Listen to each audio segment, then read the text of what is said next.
Welcome to the podcast, Eye for Talent, the show where we have an eye for talent. I'm your host, Dylan, aka DJ Cereal Sauce. I'm a YouTube content creator, Twitch streamer, producer, and technically podcast host, but I thought that was pretty fucking obvious.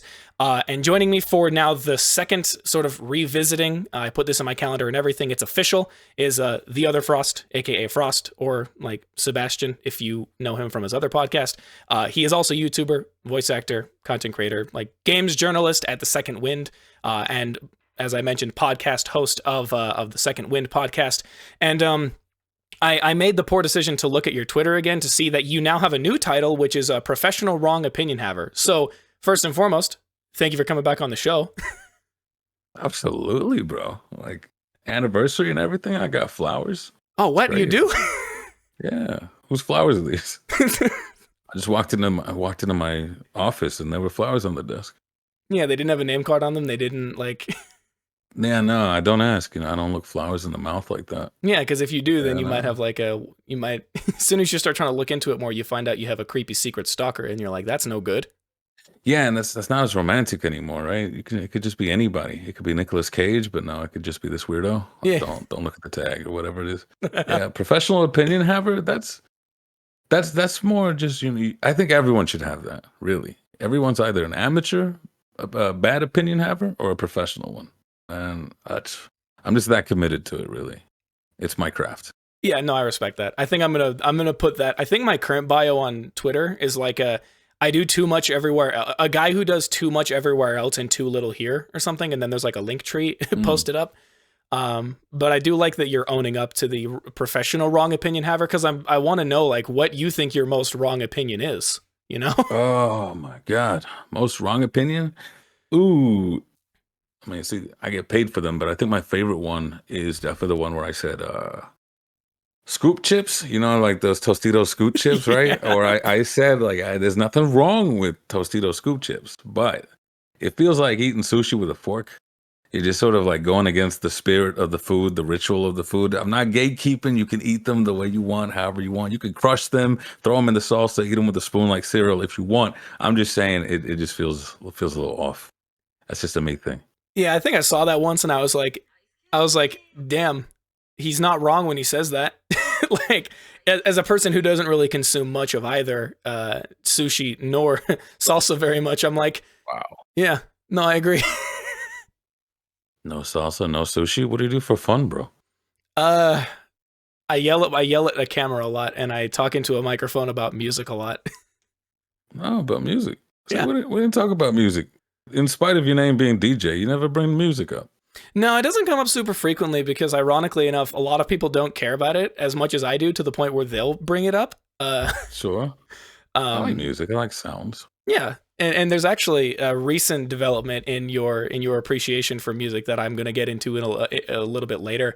But yeah, actually, no, it's. People are now starting to come around to the joke that's within my name, because most people will look at the cereal sauce part and be like, "Is that just milk?" I'm like, "Congratulations, you figured out half of the joke," and then they'll eventually come around to finding the first half of the joke. And last week I got home, and I went to go walk into my room, and my mom was like, "Hey, are you a DJ by any chance?" And I was like, "Oh fuck, not this fucking conversation again." "Yes, I am." "Why do you ask?" And she was like, "Well, because your uncle." reached out to me about this, and I was like, oh yeah, that's right, because I released an album, posted about it on Instagram, and because Instagram and Facebook are linked, it automatically posted it to Facebook, and he was the only person who saw it. Oh, there you go. And so I was like, yes, mother, that is what I am. Big fan? Yeah. I don't know if he is a big fan. I would assume he might be, because he exists in the club scene a lot. Just in the way of like I think he used to be like a DJ himself, but like on set type things. So he's probably into that, really like housey type music. And what I made was breakcore, and I think that might be a bit too energetic for someone like him. I mean, you could slow it down, You could just adjust the knob, and what is breakcore but just really, really fast house music? I mean, yeah, I guess. Yeah, we'll go with that.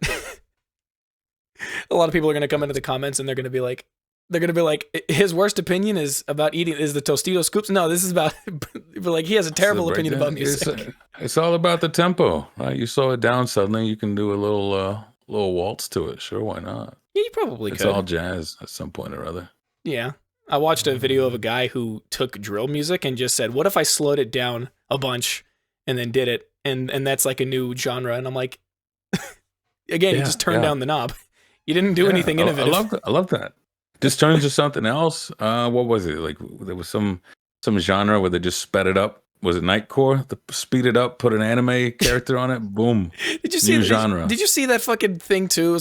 It was like a picture on Twitter of Squidward shouting at SpongeBob and Patrick. He's like, "It's not called Sped Up or the TikTok version. It's called Nightcore, and you put an anime girl on the cover." Yeah. So yeah, I guess you're technically right. Or like it's all the same thing. Yeah, just a love for music in different ways. Yeah, there's a couple of genres that I think are a bastardization of music as a whole, but I'm not going to get because they're just noise. Oh no! You ever heard of extra tone? Not with these ears. No, what's that? So extra tone is essentially no musical instruments, very little percussion or anything to speak of. It's like thousands of beats per minute where your only instrument being played is a kick drum played so fast that it makes a tone. Isn't that like white noise or cicadas? I mean, almost, yeah. But it sounds like like a hard drive exploding. I think. Oh, that's fun. Yeah, it's terrible. And then there's a bunch of other stuff, but right. No, I do like your idea of take any genre, slow it up or speed it down, and you could create the next wave of who knows what. Yeah, anything comes out now. Now I'm just imagining that scene in what was it, X-Men, where you got a Quicksilver trying to break the glass with the vibration of his hands. Is that? Oh yeah, what that guy was doing just. Yeah, almost. Yeah, he was like, I could imagine he was like, he like fell asleep at his desk and he accidentally basically dragged a bunch of kicks onto his like arrangement, and then some other weird supernatural thing happened, and he like took that whole clip and then he sped it up 3 times more than what it was supposed to be, and now we've ended up with a genre that people are actually like, no, there's a right way to make this, and I look at it and I'm like, this is all the same music. I like it. I like it when people go too far to extremes. Like I don't know if you know this editor, this YouTuber, Maxor. Oh, where he, God. Oh God, the crispy, deep fried edits, man. Like I love it when people push it to the limit and people go, wait, this could be cleaner. Yeah. And then refine it, right? Raw material and then refine. I love it. You got the right idea. It's hard to watch. Oh my God. The relationship that I have with Maxor's content is very interesting for 2 reasons, and the second reason will slowly transition into the question you asked me before we started, which is how am I doing? So it's a very long walk for a very short glass of water. So right.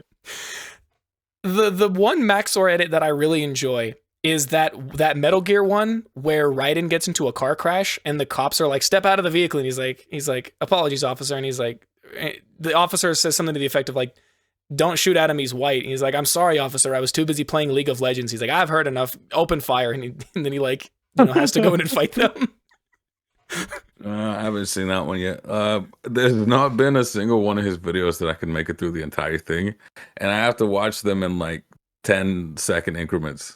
There's just so much going on at once. Yeah, it's like if you had your daily, he has to have like advanced ADHD. He says he's fine. He says he's okay. Maybe it's not about him, it's about his audience, I don't know. But no, that's running a gauntlet on your brain. Yeah, exactly. Having to, it's like the 100-meter sprint if the runners were on drugs, and then you could somehow condense that into a video. God. But no, the other relationship that I have with Maxor is that a lot of people in comments on videos that I make will make references to videos that he made on a game called Ultra Kill. I don't know if you've heard of it. Yeah. You have. Okay. Apparently a lot of people make references to jokes he made in that video because it's like the most popular video in the Ultra Kill space, I think, period. And I haven't seen it.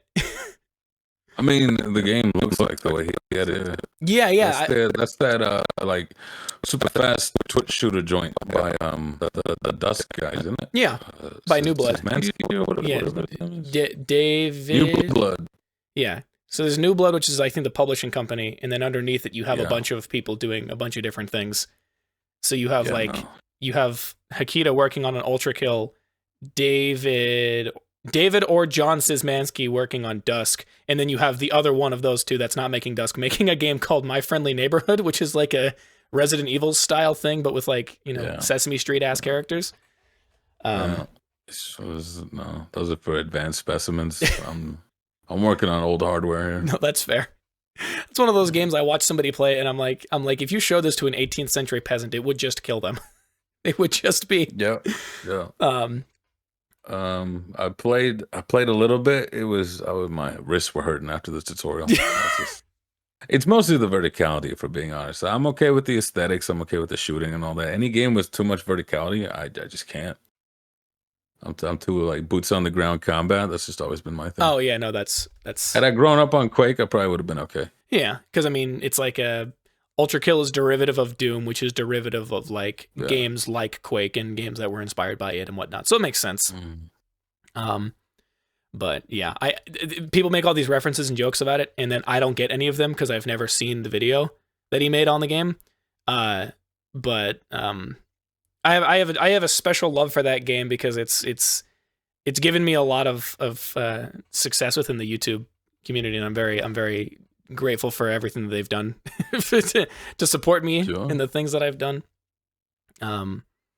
So yeah, I made a video on Ultra Kill's music, the first batch that I could find, basically. And as of like last week, it just barely peaked over 300,000 views, and I was like, yes, I can rest easy now. I can rest. I'm done. I peaked. Yeah, I was like, again, I've told this to people. I was expecting it to only do as good as a previous video that I did, which had like 1.9 thousand views, which was even a spike from what I had prior. And then seeing it spike up to like 10K in the first like couple of days, I'm like, what the fuck's happening here? And now it's been, how many months has it been? Like 7 or 8. And I'm like, oh, okay. You're going to miss those. You're going to miss those. Like, when you make a video after doing some good ones that hits like 1K, 2K or something like that. It's like going to the beach and no one's there. And you're like, yeah. Yeah. It's back to square one. That's why I've been enjoying on my personal channel, just doing like reviews and random videos and stuff like that. And most of my crowd's from Smite, so the algorithm's not going to push it to them, right? And I'm like, just enjoy this while you have it, because it's going to take off, it's going to get big, and then you're going to have to make another channel. Yeah, that's a fair point. I've talked to a fair amount of people who do have to do that kind of thing. So while I am a little concerned that might have accidentally already been what I've pigeonholed myself into, what I'm trying to do is I'm trying to just shift my niche from Ultra Kill to just like a full-blown analysis of a game's soundtrack. Because there's a lot of people on the internet, a lot of composers, producers, and whatever, who will analyze like 2 or 3 songs from a soundtrack that people told them to do, and then they'll do it a couple more times. But I don't know anybody in the YouTube space who will take every single song in the soundtrack that can feasibly be found and goes, all right, here's what I think about it in one big fucking comprehensive thing. So I'm hoping that I can shift my niche into that sort of thing. There's definitely a market for it. I work with Javed. He's known on YouTube as Good Blood. If you go to his channel, sort by popular. I think he gets millions on these huge deep dives that he does into like God of War, the music in what is it, Legend of Zelda. I love his dissection of the shape of Crash Bandicoot. So good. And right here. yeah. You guys are my favorite kind of creatives. The sort of like, who the hell made this video? Right? Yeah. you just looking through on the recommended, and it's like, what the hell is this? Yeah. It's got a lot of views. I'll give it a go. An hour long? What? Okay, sure. And then there I am. Yeah. That was my day. Yeah, and right now is like the perfect time for that, because people really, on top of people seem to be enjoying shorter and shorter content because of dwindling attention spans, yada yada, but also people on the inverse end are like, yeah, I'll watch a 3-hour video on Wendigoon ranking every fucking cryptid. It's like, what? See, All right. everyone says that about like, oh, it's the shorter attention spans. Nah, it's more so min maxing in the sense like if all content is trash, then I want it to be short. You get me? Oh, yeah, If it's that's high fair. quality, I'm okay with it being long, as your video has proven. Yeah. Same thing with Javed. So like, I think it was just this huge deluge of just trash content. So they're like, might as well be short, I guess, and be done with it. Um, like who was it? Like coming from Smite, that was their whole thing. It's like, would you guys prefer longer queue times but great matchmaking, or shorter queue times but bad matchmaking? And it's like, well, we want the longer ones. But we ended up with long queue times and horrible matchmaking. God. Well, we'll just give us the short ones then. If we're gonna have trash, make it quick. Yeah, exactly. Yeah, that's yeah, I think there's like a similar phenomenon like that happening with Overwatch because they recently introduced a thing of like now you can play competitive with any rank, no matter what rank you are. But they have basically decided that if you exceed like a certain distance from you and your friend, it's considered a wide match, and they will try and pair you up against other teams that are just as wide. But at that point, it was like they were advertising it as like either you can. It was basically either you find a better match. They weren't even really concerned about the length of the matches, the length of the queue times at that point. They were like, you can either solo queue and get like an accurate match where you can learn to get better at the game and actually be able to rank up, or you can play with your friends where whether you win or lose doesn't matter. Like, I think in the dev post, they said you can have more balanced games or you can play with a wide group and have sillier games. Like, silly was the verbiage they used, and I was like, oh no. No, that's wild. I've not heard of that. I've heard of like so many other game news. I've not heard about Overwatch doing this. How recent is that? I mean, it's within the last month, I would say. So it probably happened like mid-April, probably. So it's not super developed yet, or not super seasoned yet. That's crazy. Actually wild. Oh. Yeah, no, the reason why they did it makes sense, because the basic problem is that because the game is free and you can just get an infinite number of phone numbers and shit, you just have people making new accounts to play with their lower ranked buddies. And then if you're on the receiving end of that in an actual low elo level lobby, then you just hate your life because you're just getting stomped. So at that point, they were like, we'll be more transparent about the ranks of people you're playing with, but also if you're playing a wide match and you're fighting against other wide matched teams, then ultimately the game didn't really mean anything from a competitive standpoint. Yeah, I suppose it sounds like a lot of effort for casual matchmaking. Advertised as competitive. I don't know. Yeah, I mean, wacky. Yeah, I know that it's supposed to scale with how wide the matchmaking is. So I know that like if I'm just barely outside of the window to be able to play with my friends or whatever, like I can slowly integrate my way into their skill window essentially. So it's nice for convenience like that. But obviously, what they were trying to, when they were advertising it, to get people to get the point, they were explaining it in the most extreme of measures to have it make sense. And yeah, when you're working within those extremes, yeah, it sucks. It feels bad. Poor bastards. Yeah. But regardless, what I'm going to do is I'm going to watch a Good Blood video after this. Because, yeah, if I saw something like this low poly Crash Bandicoot model with what looks like this cinematic ass effects over in the text. He's so good. Yeah, I'd be like... He's made all of our intros. He's done a lot of our merch, a lot of that stuff. He's one of my favorite creatives to just be like next to. Yeah. He's so tapped into his own way. And bless him if what is it? He's got his own imposter syndrome, as everyone does, because he's self-taught. And I go, you're not allowed to have imposter syndrome. Not when the rest of us are looking like this. Because he comes out with his mood boards, his whole thing. I'll send him messages in the middle of the night for him, and I'm like, how did you do this part? I'll dissect his videos. I'm like, oh my God, that effect is so cool. How did you do this thing? And he's like, yeah, I did this whole thing here. And I got to be careful because he's very willing. He loves that. He likes his big projects, but they really have to hit him. So if you ever tell him like, I'm trying to solve this creative issue here where I want to like do a sort of like Ace Attorney pop-up dialogue window, he's like, oh, I'll do it. So you gotta be careful with him. But he is God, his creativity it knows no bounds. Whenever he hits it, that's the thing. Him and I have talked about this, where I go, what makes you creative? Like, what makes you want to go? And he says, I don't really know. I was going to ask you that, because he sees that I put a thing out like once a week, right? And I'm just like, I really don't know. My creative process is I live my life, and hopefully something comes out before the deadline. He's like, and what if it doesn't? You're like, I don't know. I haven't gotten there yet. Yeah, it's not happened yet. Something about a deadline like looming towards me that just kind of makes the pen go, makes the brain just like, bah, it all goes. So I just, procrastinate it. Yeah. And at that point, it's like two different skill sets, like if I was to compare like, comparing like what I do versus what I used to do on the other group channel that I was a part of. It's like on one hand, it's impressive that I can put out these really high quality videos, and they'll go to my channel and they'll see it has like 3,500, subs or whatever. And they're like, what the fuck? What do you mean you're making content that's like this?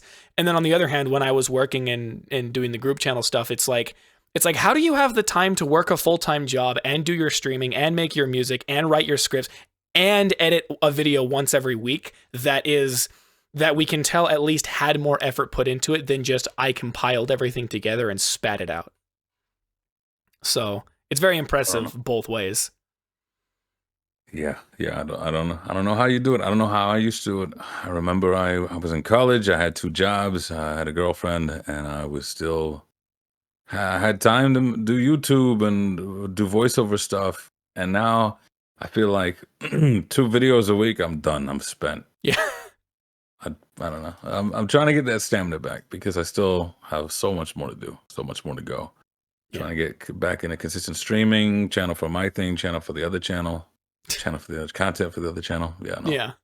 On top of, and then I've also had to put some stuff aside. That's kind of something nobody ever warned me about because I have a lot of interests, right? So I'll draw. I was learning the code. Cooking, I was learning languages, and then I'm not making enough progress on any of this stuff in a significant fashion. Mm-hmm. So I kind of have to just give up everything and commit to 1 or 2 things. And so like right now I'm in my writing phase, I guess. That's how everybody's talking nowadays. I'm in my writer era. Yeah. And so just like nothing but the pen, listening to music that's got a lot of words in it. So, all the diss track drops, that's been a godsend. That's great. Reading books, just reading and writing. It's been a weird time. Yeah, I mean, a lot of people who delve into a lot of interests go down that path of being like, okay, now I don't feel like I'm doing anything nominal in any of these spaces, because like this happened to me a few months ago, where again, producing for 2 YouTube channels, podcasting, making music, doing streaming, doing like 1 or 2 other things, and then I found my first freelance writing job. But it was in a context of like making the storyboard for like a tabletop game, because that was just what I found. And that whole thing attracted me because like a year and a half ago, 2 years ago, maybe 3 years ago at this point, I had this really weird idea where I was like, what if I had a story that was inspired off of the 7 Deadly Sins Netflix anime show, but I made it about zodiac signs? And I wrote all this bullshit down and put a ton of my creative effort into just having a semi-interesting character with semi-interesting looking abilities and things. And I was like, oh, I could take that and turn that into the freelance thing. And then I brought that into my plate. And despite the fact that I didn't do anything for them at all, the looming threat of knowing I should have been doing something, I collapsed. I was like, okay, nope. I was like, get a haircut, stop the streaming, stop the freelance writing. The haircut was like the other thing. I was like, this shit is killing me. So I got a haircut, stopped doing the writing, stopped doing the streaming. And then I was like, okay, I'm back down to level headspace. I can continue with these things. And once I'm good enough at them or have the restraint to know, like, I can put this off for this other thing, then I might try and reincorporate those things. There you go. Yeah. It's when I was getting into this, I forgot who it was. Actually, no, it's Dan Weiss. He's a developer, where he said, big tip, once you get good at something, get so good that you can do it with half the effort. Yeah. Always look to half the effort. And that's always been the thing. Now, I know exactly what you're talking about in that sense of like all these things are happening and it's falling apart and it's pissing me off, and I've noticed my hair. I've noticed my beard. I can feel my mustache. I'm shaving. I'm gonna shave my head. Yeah, no. Yeah. It's that can get you kind of crazy. Yeah. Man of many talents as you. That's you're just asking for anxiety from all different angles. Yeah, I thought I saw my first white hair like last year, and I was like, oh fuck. And I think it might have just been something near like the root, because I was like messing with it too much, because I haven't seen any since, but I was like, I'm gonna die. You'll love them. I've had grades since I was like 14. Oh God, yeah, it's brutal. At some point, it's like just go full white hair. Just let it happen. Like, Eh. well, I guess never mind. It's not really a thing you can just let happen. It's like it'll just sort of eventually come up. I mean, you can dye it, just go platinum. Yeah, I did that once. That was fun. Or keep your own stuff. Yeah. Actually, I think the point that I was trying to make is it's like if you're balding, just shave it off. Just let it happen. Like, now that absolutely, yeah. I thought I was balding last year, but no, I was just like messing with my head a lot. I was writing, thinking, and I always be rubbing my head, rubbing my hairline, and that was really messing with it. yeah. And I was like, God dang, I'm going bald. The day is here. I knew it. It's finally getting to me. You're like, I knew it was going to happen, just not so soon. Yeah. Like I was like, I expect it to go. I don't expect to keep my hair forever, but like right now, I'm not ready. Yeah, it's fucked up. And so I shaved it. That was fun. Grew back. What kind of grew out of the habit of messing with my head. That's fine. And but I'm still there where I go, once this hairline starts to give, I'm done. Maybe not. I hope I can age well into an older man.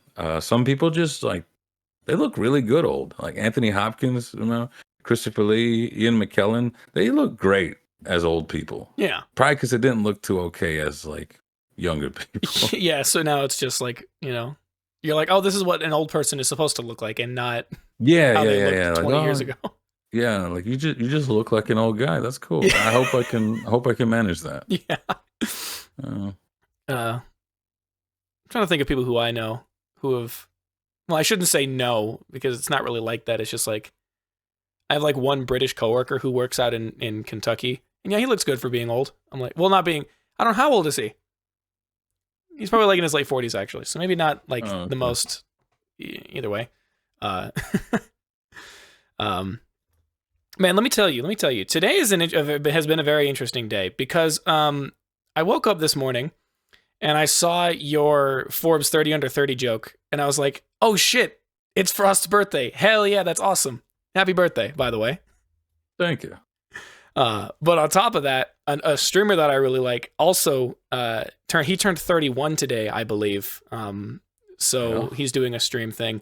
And then I had a friend whose birthday was yesterday. So probably right after this, I'm going to go over and go to their primarily Hispanic family's household and see how they handle that birthday. Because I think that'll be fun. There you go. Leftovers, bro. You can get a lot of leftovers. Yeah, a lot of May babies. My dad's on the 4th. One of my best friends is on the 1st. Other best friends on the 27th. Who was it? Clara? This birthday, we be fighting. I don't know what it is about May. I don't know what it is that got our parents crazy in September, but May is just full up. Tourist season. God, oh man. The fact that you had to specify the month just immediately made me remember like Columbus Day. No, no, it was so much fucking worse. It was, what was it? I think this happened within the last couple of weeks where somebody goes, hey, if your birthday is like within this date range in, if it's within this date range of like early May or like late April, go ask your parents what they were doing around the time that they had you. Cause the joke is that like, if they had you around this date, they were probably doing it on 9/11. Oh no. And I was like, oh, that's okay. 9/11, baby. So, that was. Imagine being twins. Oh, the ironics. Imagine. Oh, Jesus Christ. Yeah. If that ever happened, if I ever found out that I had a friend who was twins, and that was roughly the situation, I mean, yeah, I wouldn't stop clowning them for it until I got to the point where it wasn't funny. Yeah. I mean, it's sure. Like it was a very sensitive topic in my time, but it looks like we're getting through the what is it? What's that? Shoot, all the words are gone. What's like it called when? To it? Nah, it's so much desensitizing. It's after 100 years. Oh, anybody can use it. The public use, free use. Yeah. Public use, I think is what it is. Hold on, public use laws. We're googling it. Public use laws. Oh my God. I'm a writer, by the way. I'm gonna assume it has something to do Public with the domain. There it Oh, is. Jesus. Yeah. Okay. Yep. There it is. Yeah, yeah. Public domain. Yeah, I The think 9/11 joke. I'm seeing more of them come through now. Yeah, I think it's that, especially people like people between the gap of where I'm at and where you're at. Not like the gap is very big, but like from where I'm at and then within that range, I'm sure it's probably people just trying to make a joke out of the situation because they're like, "Wow, look at all this shit that's gone wrong in my life." Not with me directly, but like 9/11 happened and COVID happened and we're about to hit like another recession and Yeah, that'd do it, wouldn't it? I feel like everything else is just kind of imagine like things have gotten so rough that 9/11 is kind of not as sensitive anymore.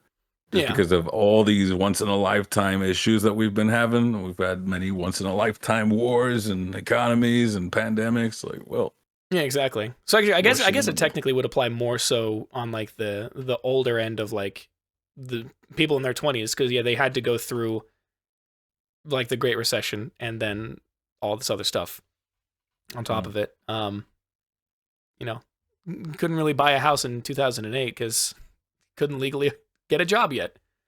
Yeah, that was your problem there. Yeah. Just go back in time and slap your mom. Yeah, at that point, just don't have me or allow me to go back and purchase a property as I am right now. I have a good enough credit Yeah. score. I could make it work. Yeah, if I could go back and do anything again, I'd have richer parents. Yeah. But you do what you can. I'd have bought a house at the age of 7, you know? Mm-hmm. I don't have many regrets in life, but that's one of them. Yeah, first words would have been Bitcoin. Yeah. Oh God. Holy shit. Where am I with these? Where am I with all these things? We're free versing, brother. We're off road. Yeah, it's so much fun, but some of these things, people know that I have like a script written down, so they're probably like, "Bro, get to your questions, idiot." They scream from behind their headphones. We'll fly through them too. That's the thing that I've learned with podcasts. I was very free flow, right? But I know some people have a very like, bum bum bum bum bum. Like I think this coming up soon here. I'm gonna be on a podcast with Overly Sarcastic Productions, and I'm training for it because they talk fast. Oh and shit! They're into academics and stuff like that. And I'm like, oh shoot, I need words. Yeah, how superfluous of you. Yeah. So like, yeah, I'm ready for it. But yeah, that's what I like. Let's hit the script. Let's go. Yeah. No, actually, maybe the last tangent. I'm glad you mentioned the fuck. I forgot. Words are hard. How superfluous of you. Yeah. I'm glad you mentioned the joke about using big words because a lot of people think I'm pretentious for using big words when I don't need to. But I saw a post one time that like perfectly applies to like how I am in life, where it's like I don't use overly big words because I'm trying to make you think I'm smart. It's because I can't think of what the actual word is, so I'm using the bigger word in use of it because I remember that one. Yeah, it's about just what's there. Yeah. Right? Because like language, the words that come out of your mouth it's the first one that hit. If I could find simpler terms, I absolutely would. In fact, that's a lot of my scripts. Not so much dumbing them down, but I go first draft, write it, whatever comes out in whichever way, just go, and then explain it to yourself, and then again, until like, okay, now I've just used tiny words and I've only used 5 of them. Bam. Yeah. So no, that's people who use tiny words, they've got a better mastery of language. They're like, yeah, I word good. Yeah, exactly. It's like having to solve like a 1,000-piece puzzle versus a 10-piece puzzle sort of situation.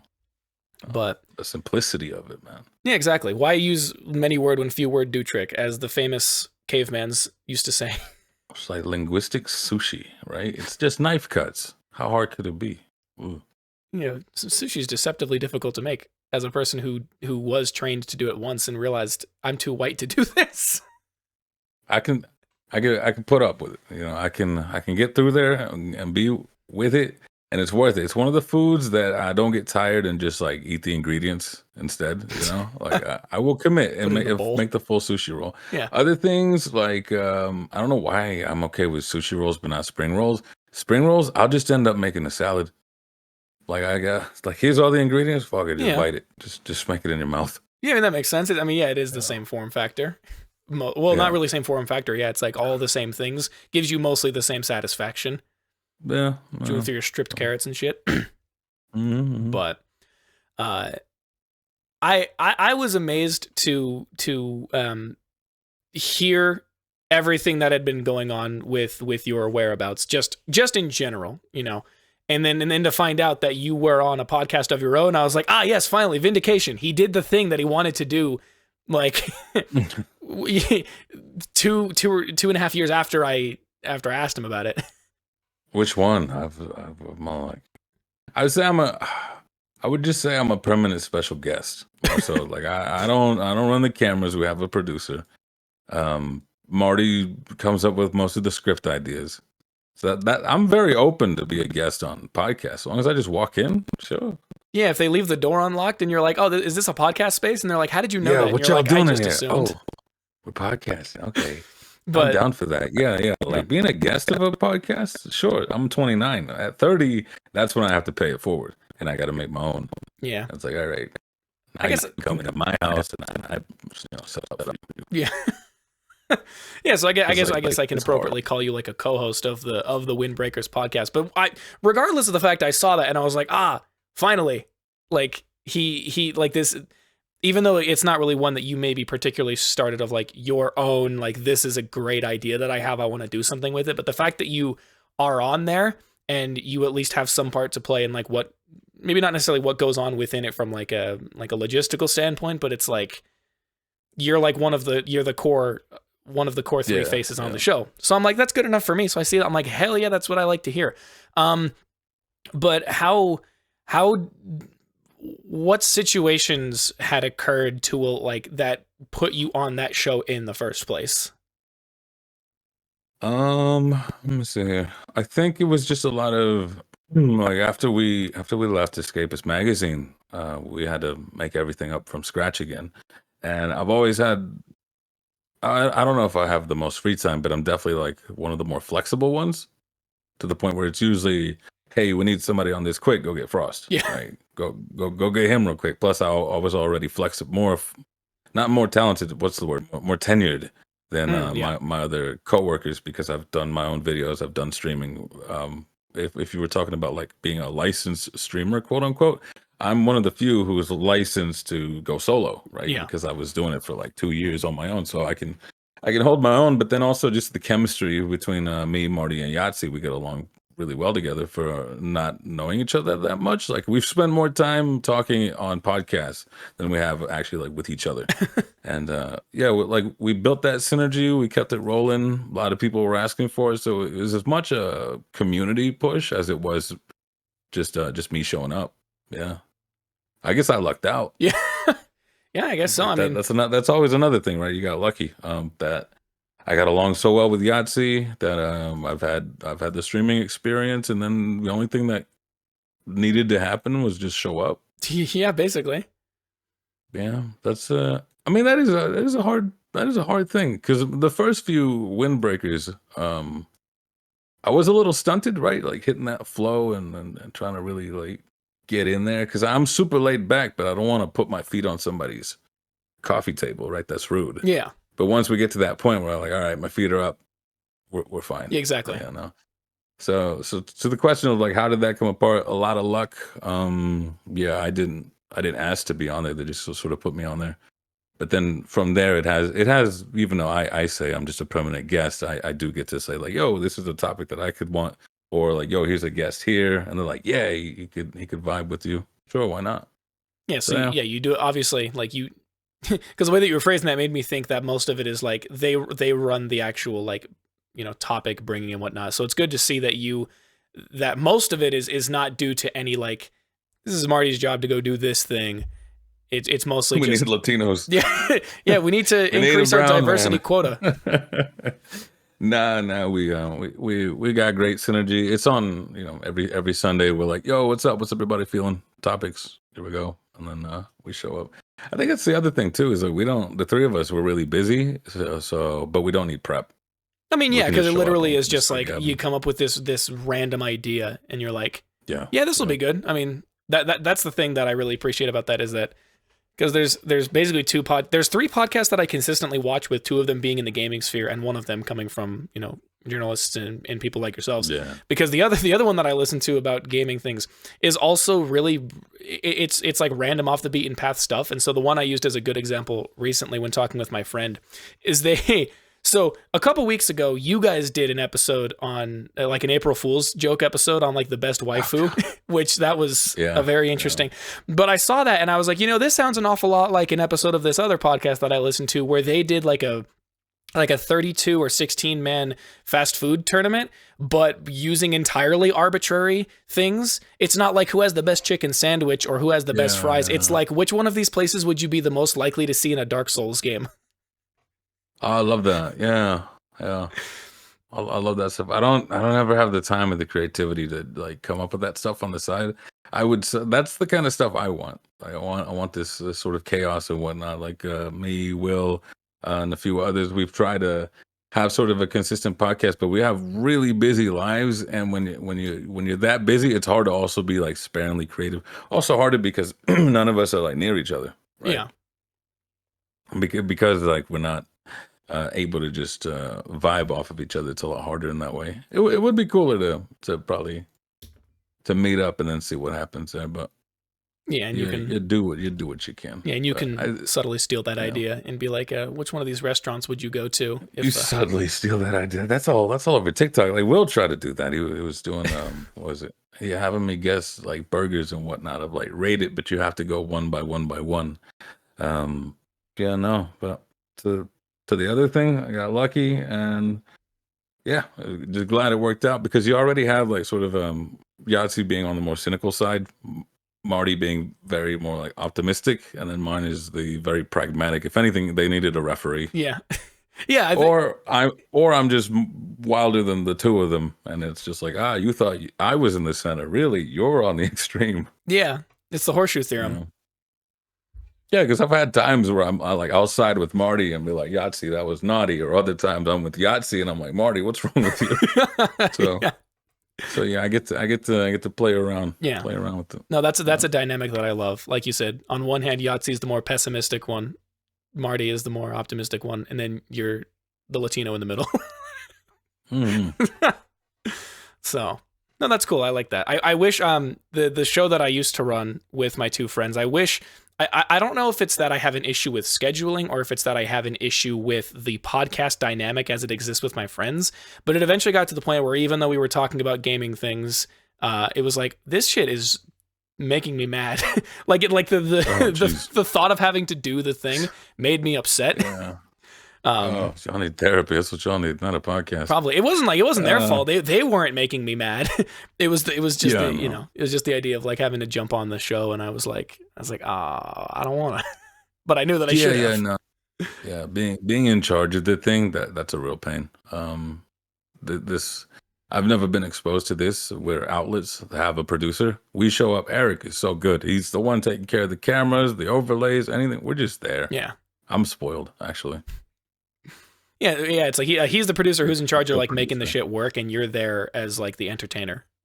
Like, Yep. So. And you can just focus on that the entire time because we even have other streams where sometimes one of us is driving, right, and we're the ones gaming and the other one's just talking and whatnot. But now you've got this huge brain gap between the two of you because one of you is trying to function and read chat and use words and whatnot, while the other one's just there. Hey, why are you sucking? Yeah, why are you bad at this it's game? Not that bad. Yeah, why are you so bad at this game? My phone fell over.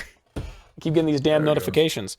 No, honestly, for a second when you said driving, I thought you meant literally. I was like, now how is that arrangement working? How do you make that happen? You don't. That's the trick. No. But no, that's exciting. It's made for a very entertaining show that I've been trying to like space out to make sure that I don't go through all of them too quickly. I'm like, I gotta save a couple of these in case I need like this is my comfort show to listen to. There you go. So yeah, you guys are killing it out there. Well, oh shit. I guess never mind. So the other question that I had was like, how's the experience of running your own podcast? But it's not really yours, and you don't really run it. But I guess it's like like what is unique about that experience for you that is like separate from just like showing up and being the funny man? I think that's unique about it. I mean, it's how I've always wanted to do everything. It's even how I got started on streams because people were always saying, he's a great streamer. He's so good at streaming, but I never felt like one. I was like, nope. I just turn it on. Like I'm already here. It was already there. If anything, I kind of snuck the stream on myself, where it's like, quick, press go live and don't look at it. Yeah, exactly. Yeah. So, And like, I'm just my there. cat walked And across my keyboard and hit the start streaming button. oops, I'm streaming. What are you doing, step brother? And there was nobody in the chat. I'm just there vibing, talking to myself. It's something about afterwards. The ritual, the momentum goes away. The ritual starts to like become a bit grating. You start to think about the things that you didn't think about before. I just rolled up, didn't care about my hair, didn't care about my shirt, didn't care about anything. And then those things start to get on you. We're just like, oh man, I didn't think of a topic. Oh, I'm not really on the vibe and whatnot. And so, if anything, it's unique in the sense of not everyone has that luxury to just show up. I think there's a lot of entertainers in this world who, if you could have somebody just put a camera on them being themselves, they'd be gold. Yeah. Like, absolutely. So, someone else who can have the discipline to show up, make their own stuff, not just their own material, they're their own manager, they're their own marketer, they're all that stuff like that. You're some kind of superhuman if anybody can pull that off. So, it's unique in that sense that I'm just absolutely spoiled to have a team and also coworkers.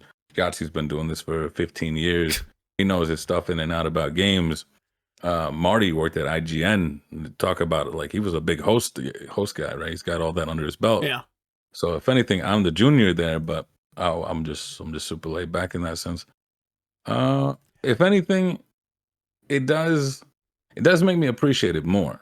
So it makes me more willing to try and make my own. Yeah. It makes me go like, yeah, this sucks. This starting thing sucks, but you like it. You actually do like it. It's like when some days you don't want to work out. You don't want to shower.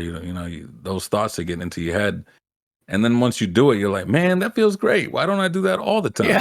Yeah. And yeah, so that's been a great experience from the podcast. It does remind me, like, yeah, you don't like routine, you don't like formalities. Grow up, you'll be okay. Become formal, dickhead. You say to yourself. Yeah.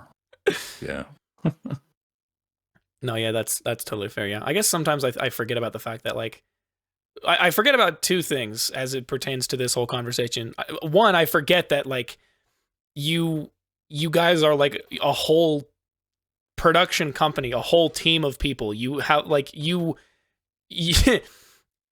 like every single piece of what makes the Second Wind group run. It's like it's all, like what's the word I'm trying to think of? How do I explain that? I don't know. I mean, it is a team, and it's all segmented. You got Eric's running production. Jack and Omar, they're making the ads. I don't have to make my own ads. We got a Pad. He's the one making all the stellar thumbnails. Like I said, Marty is usually the one that's bouncing the document of like, hey, yo, here's the rundown, right? Yeah. It is a huge group effort, and it makes it so. It really takes the and that's so boring. Sure, the boring, tedious stuff. It spreads it out. One person doesn't have to do it all. It's like each of you get a little bit here. Yeah, and probably the parts that you were already good at, which is why you're here. Yeah. Like obviously people will wear different hats by virtue of like, not even by virtue of necessity. Sometimes I'm sure it could be, but a lot of it is probably out of virtue of like, wait, hold on. I have this idea that is entirely out of the realm of what I do, but here's what it is, and seeing how that goes.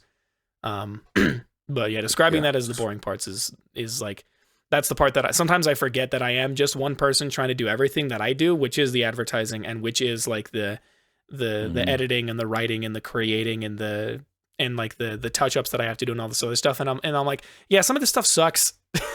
Like it would be cool in my ideal world to be, I mean, kind of in a similar situation as to like what goes on over there. Like, cause I feel like, I've mostly gotten good at a lot of the production and the creating of things. So even though I'm spread thin, even though I'm spread far, I'm not spread thin. Like it's like a mid-sized thing. So I've always liked that idea of being within a company like that, but also there are formalities that have to be adhered to, and I don't exhibit those formalities. And if I showed up one day and I realized that I really didn't know what I was getting myself into, I would like panic and I'd like freak out. I'd be like, what am I supposed to do here? Yeah, well, no. Yeah, it's a trade-off. It's I did solo content creation for a while, and then I want to be around other like-minded individuals. Escapist was interesting because while we had some of this group effort and all that kind of stuff, being under corporation that was like, all right, you do this and you do that, and really micromanaging us, we didn't actually get to like mix with each other as well. Mm. Now, like compared to when I made my own YouTube stuff, I could get nicer thumbnails from somebody else. I can get nicer graphics from somebody else. Like my whole style was because it was just a one man show. Yeah. My thumbnails, I said, if this takes any longer than 30 seconds, I don't want it. If I'm sitting here for longer than an hour to make a video, it's not going up. That's just what it went. And as I think I did well for it. I think it was a good style. I think I did really well with that style. And I can do it now with even less effort. It still is a ceiling. I'd like to do a video like the one you made, where it's an hour long, right? All that effort. I'd like to make a three-parter, a big chunky one, something with that kind of quality. Yeah, no. So being around it, it takes the weight off, but it also, while the weight's off, kind of inspires you more. Yeah. No, yeah, exactly. Because yeah, I'm just like, whoa, Javit's crazy like that. I'm not saying they're my competition, but there are. It's something to compare yourself to. Yeah, compare yourself to be like, wow, look at these little ideas that they've implemented that I could theoretically use, or going to the bigger scale of like, it would be cool if one day I did manage to do something to this effect. So yeah, I guess as long as you're not beating yourself up over it, it's fine. Oh yeah, no. If anything, I get depressed if I don't have something to like shoot for. Oh yeah. Which I wouldn't say I'm depressed now. It's just there's no competition. Not because I'm oh so good. It's just because we're good friends. So it's like, dang, I can't destroy you. Yeah. I have to find another rival. Because before it was like, okay, I have to write as well and as fast as Darren and Yahtzee. And then like Marty's got so much on-screen presence, just does that so well. Yeah. And now I have to find like other people to compete with. Yeah, to try and either do what you're doing better or to try and expand into something that you're like, I am not good at this and I would like to be. Mm-hmm. Yeah. So now I mean most of my competition, quote unquote, is just dead people. I'm looking at like Robert. Yeah, I'm reading old poetry and old books, and I'm like, well, I get a little bit of a heads up here because you can't fight me. But modernity wins, you fuck. I got you on the long run. I love making fun of old people. Not old people, dead people specifically. Dead people, because they can't do anything about it. Yeah, specifically, there's this part in that video that I keep bringing up that I love and I find hilarious, and so do I think my friends find it even more funny. So within Ultra Kill, there's like a level that you can play on where you basically get to fight like a sort of clone of yourself, sort of. Before you get to fight him, you have to walk through this really somber and empty like a small scale rendition of like a little castle lobby or like something like that. And it's like an artist's rendition of Claire de Lune that's playing. And because I was doing an analysis on the music, I entered the level and that music started playing. And I just go, well, the good news is that even if I play this song, I'm not going to get copyright striked for it because the motherfucker died in 1918. And I'm like, yeah, I win. That's where I win. I win now. Yeah, I got you now, didn't I?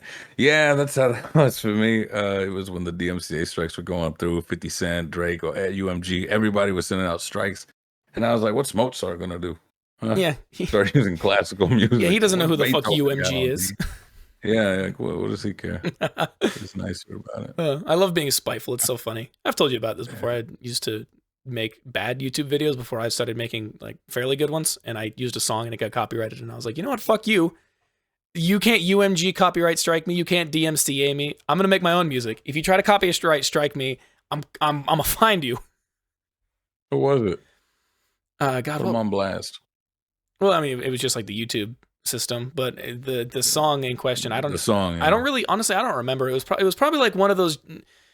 It was one of those like generic songs that you would find within like the audio library category of a video editor, but it obviously didn't come directly from there. I just looked up like I don't even remember what I looked up because again, these were videos that I was making in like early 2020, so it's been 4 years since then. But yeah, I was doing those, and I probably just looked up royalty free something something something, and something pulled up, and I was like, Mm. you know what, this will probably be fine. Unbeknownst to me, no, it Yeah. wasn't. Yeah. But I like your thought. Yeah, if I ever have concerns over not knowing what music I should use for a video, and I'm afraid of getting DMCA striked, and I don't know how to make music by myself to fit the vibe, I'm going to classical. Classical or just be really loud over it. Yeah, that usually works. Yeah, I can do that. Yeah. But um, that's some good stuff. The YouTube library is pretty okay. yeah, they do okay. I'm just lucky that I have like an equally vast plethora within just my own software of like I'm just gonna pull this because I know that I bought a sample pack that contains all these things, so I have the rights to use them wherever I want, so long as I don't try Yeah. and sell the song itself. Or like You're a DJ. Make your own music. yeah, exactly. Yeah, so that's what I've done. Like my rebrand for YouTube, my friend was like, focusing on the DJ part of your whole tagline name. Like, are you gonna start incorporating your own music into your YouTube videos? And I was like, bro, I have been. I've been doing every video on my channel Fake fan. has my music in it. Fake fan. So I think he focuses on like 3 or 4 songs of mine because they have really funny names, and that's all he really cares about. No, I shouldn't say it because that does make him sound like a dick. That's what he focuses on. But I guess so. Speaking to the topics that get brought up on the show, have any of the conversations that you've had, or have any of the topics that have been brought up in general, have they really influenced or altered or given you like a new perspective on like the way that you think about that thing? Or even like has it affected the way that you end up writing about something else with the knowledge of that discussion in mind? As far as changing my perspective, not so much. It does help to give me the other side, which I greatly appreciate for that.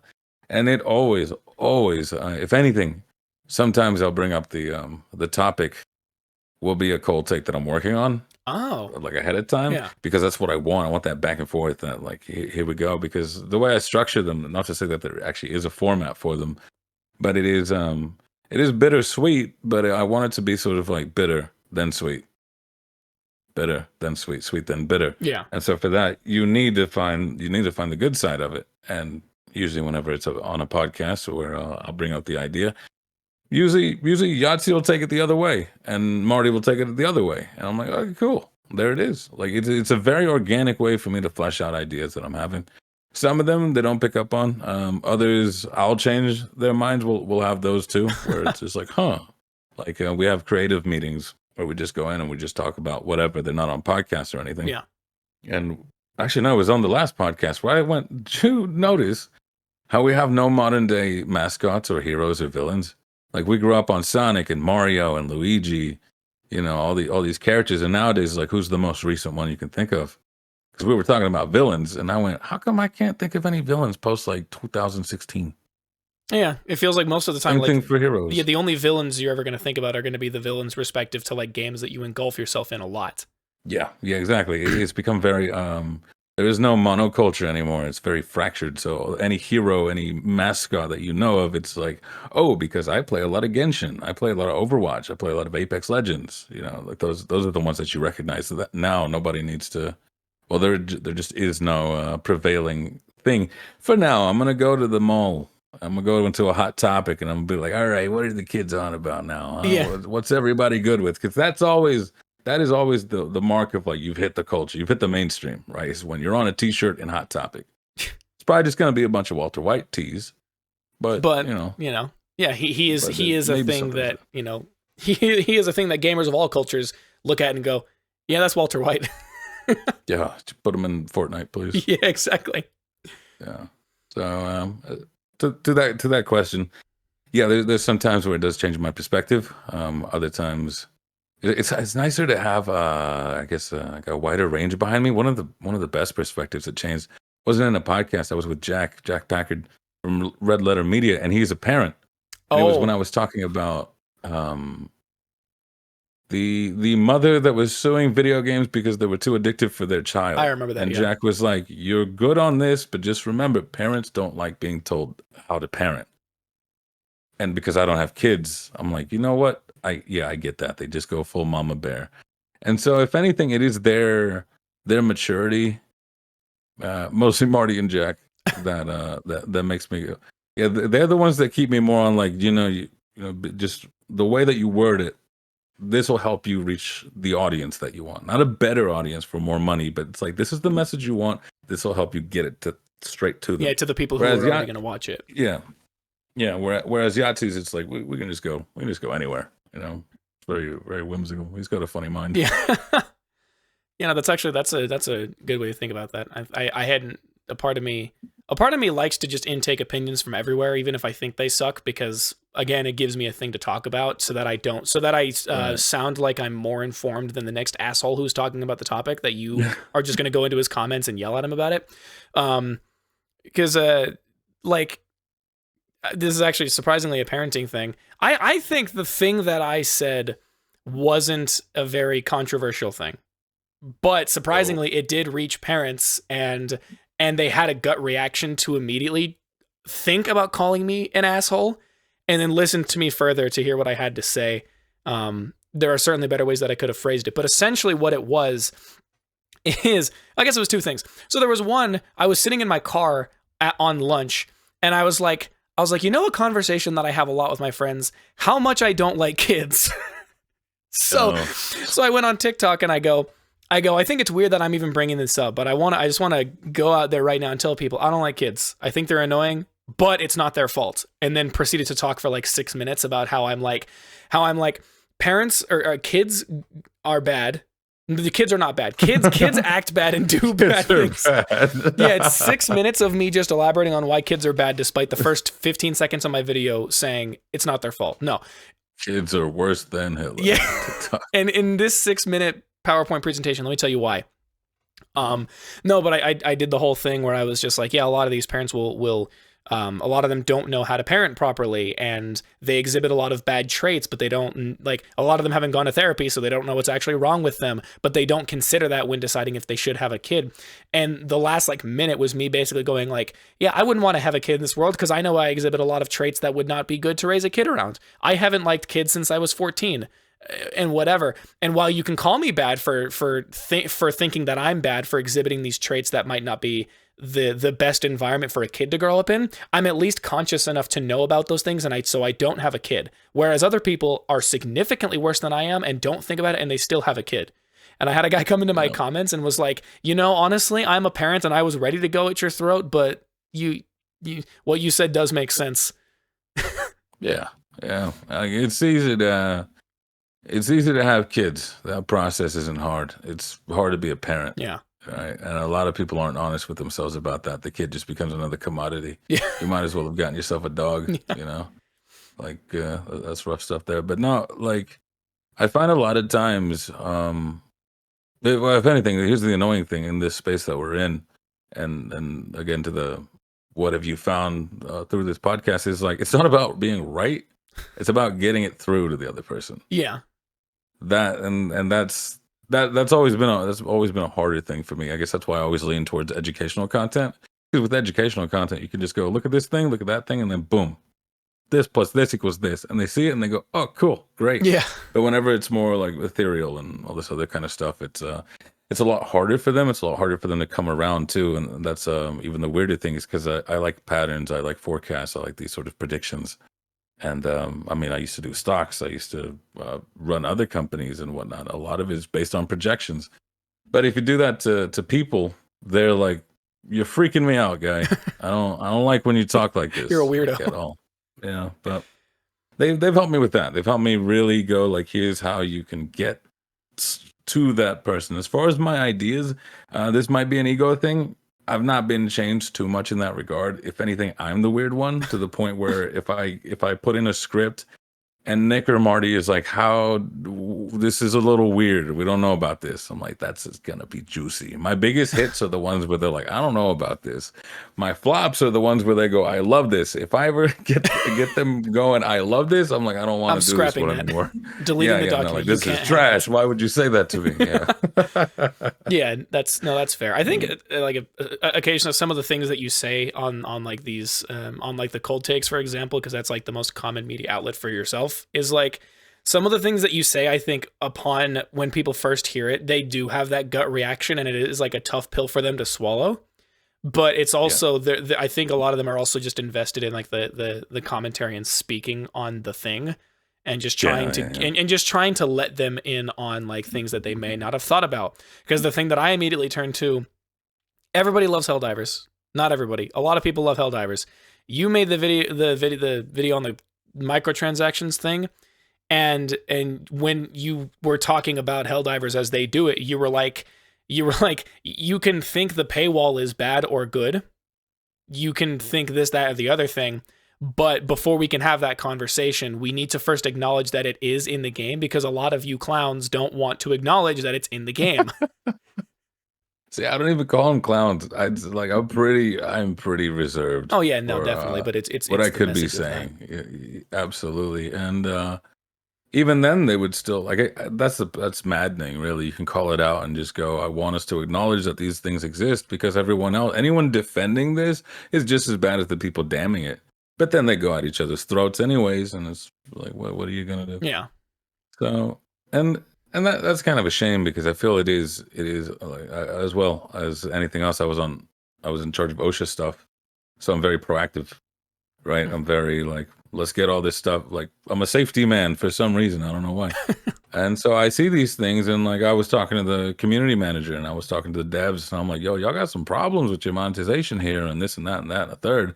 And they're like, yeah, we know. We're trying to fix a few things here with it, and see what we can do in the long term. And we'd bounce back ideas about like what they can do and whatnot. So that's why it's also, and I also felt the responsibility for like people. Well, you're still selling this. People need to know, and they're like, okay, right. So they were okay with that, but still, the community was at my throat. But I mean, if you can make it in the Smite community, like near the end of that, a lot of people thought I was the bad guy. So like, I don't really care. That's the thing about these small communities. They become like rural towns. The people left there, they're just going to be the diehards. Anyone who believes you is already gone. Anyone who's as sensible as you isn't here anymore. Yeah, exactly. Yeah, that's what made it so easy to leave.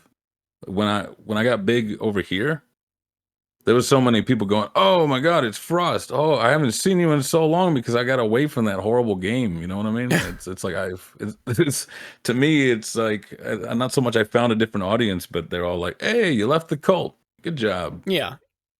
Yeah. Yeah, exactly. Yeah, that's actually ironically not a super long tangent or anything, but that's kind of a thing that's been happening within the ultra kill community, because that's a thing. Like, it's crazy because the game is really good, and the balancing for the most part is like really good, and like there are very few like things about the game that are like bad, and like people who will get frustrated at the game, it's usually in the nicest way possible, like a skill issue where it's like they just need to get a little bit better at the game in order to really fully Right. understand how to fight these things. And if not, Right. then there's no shame in turning the difficulty down.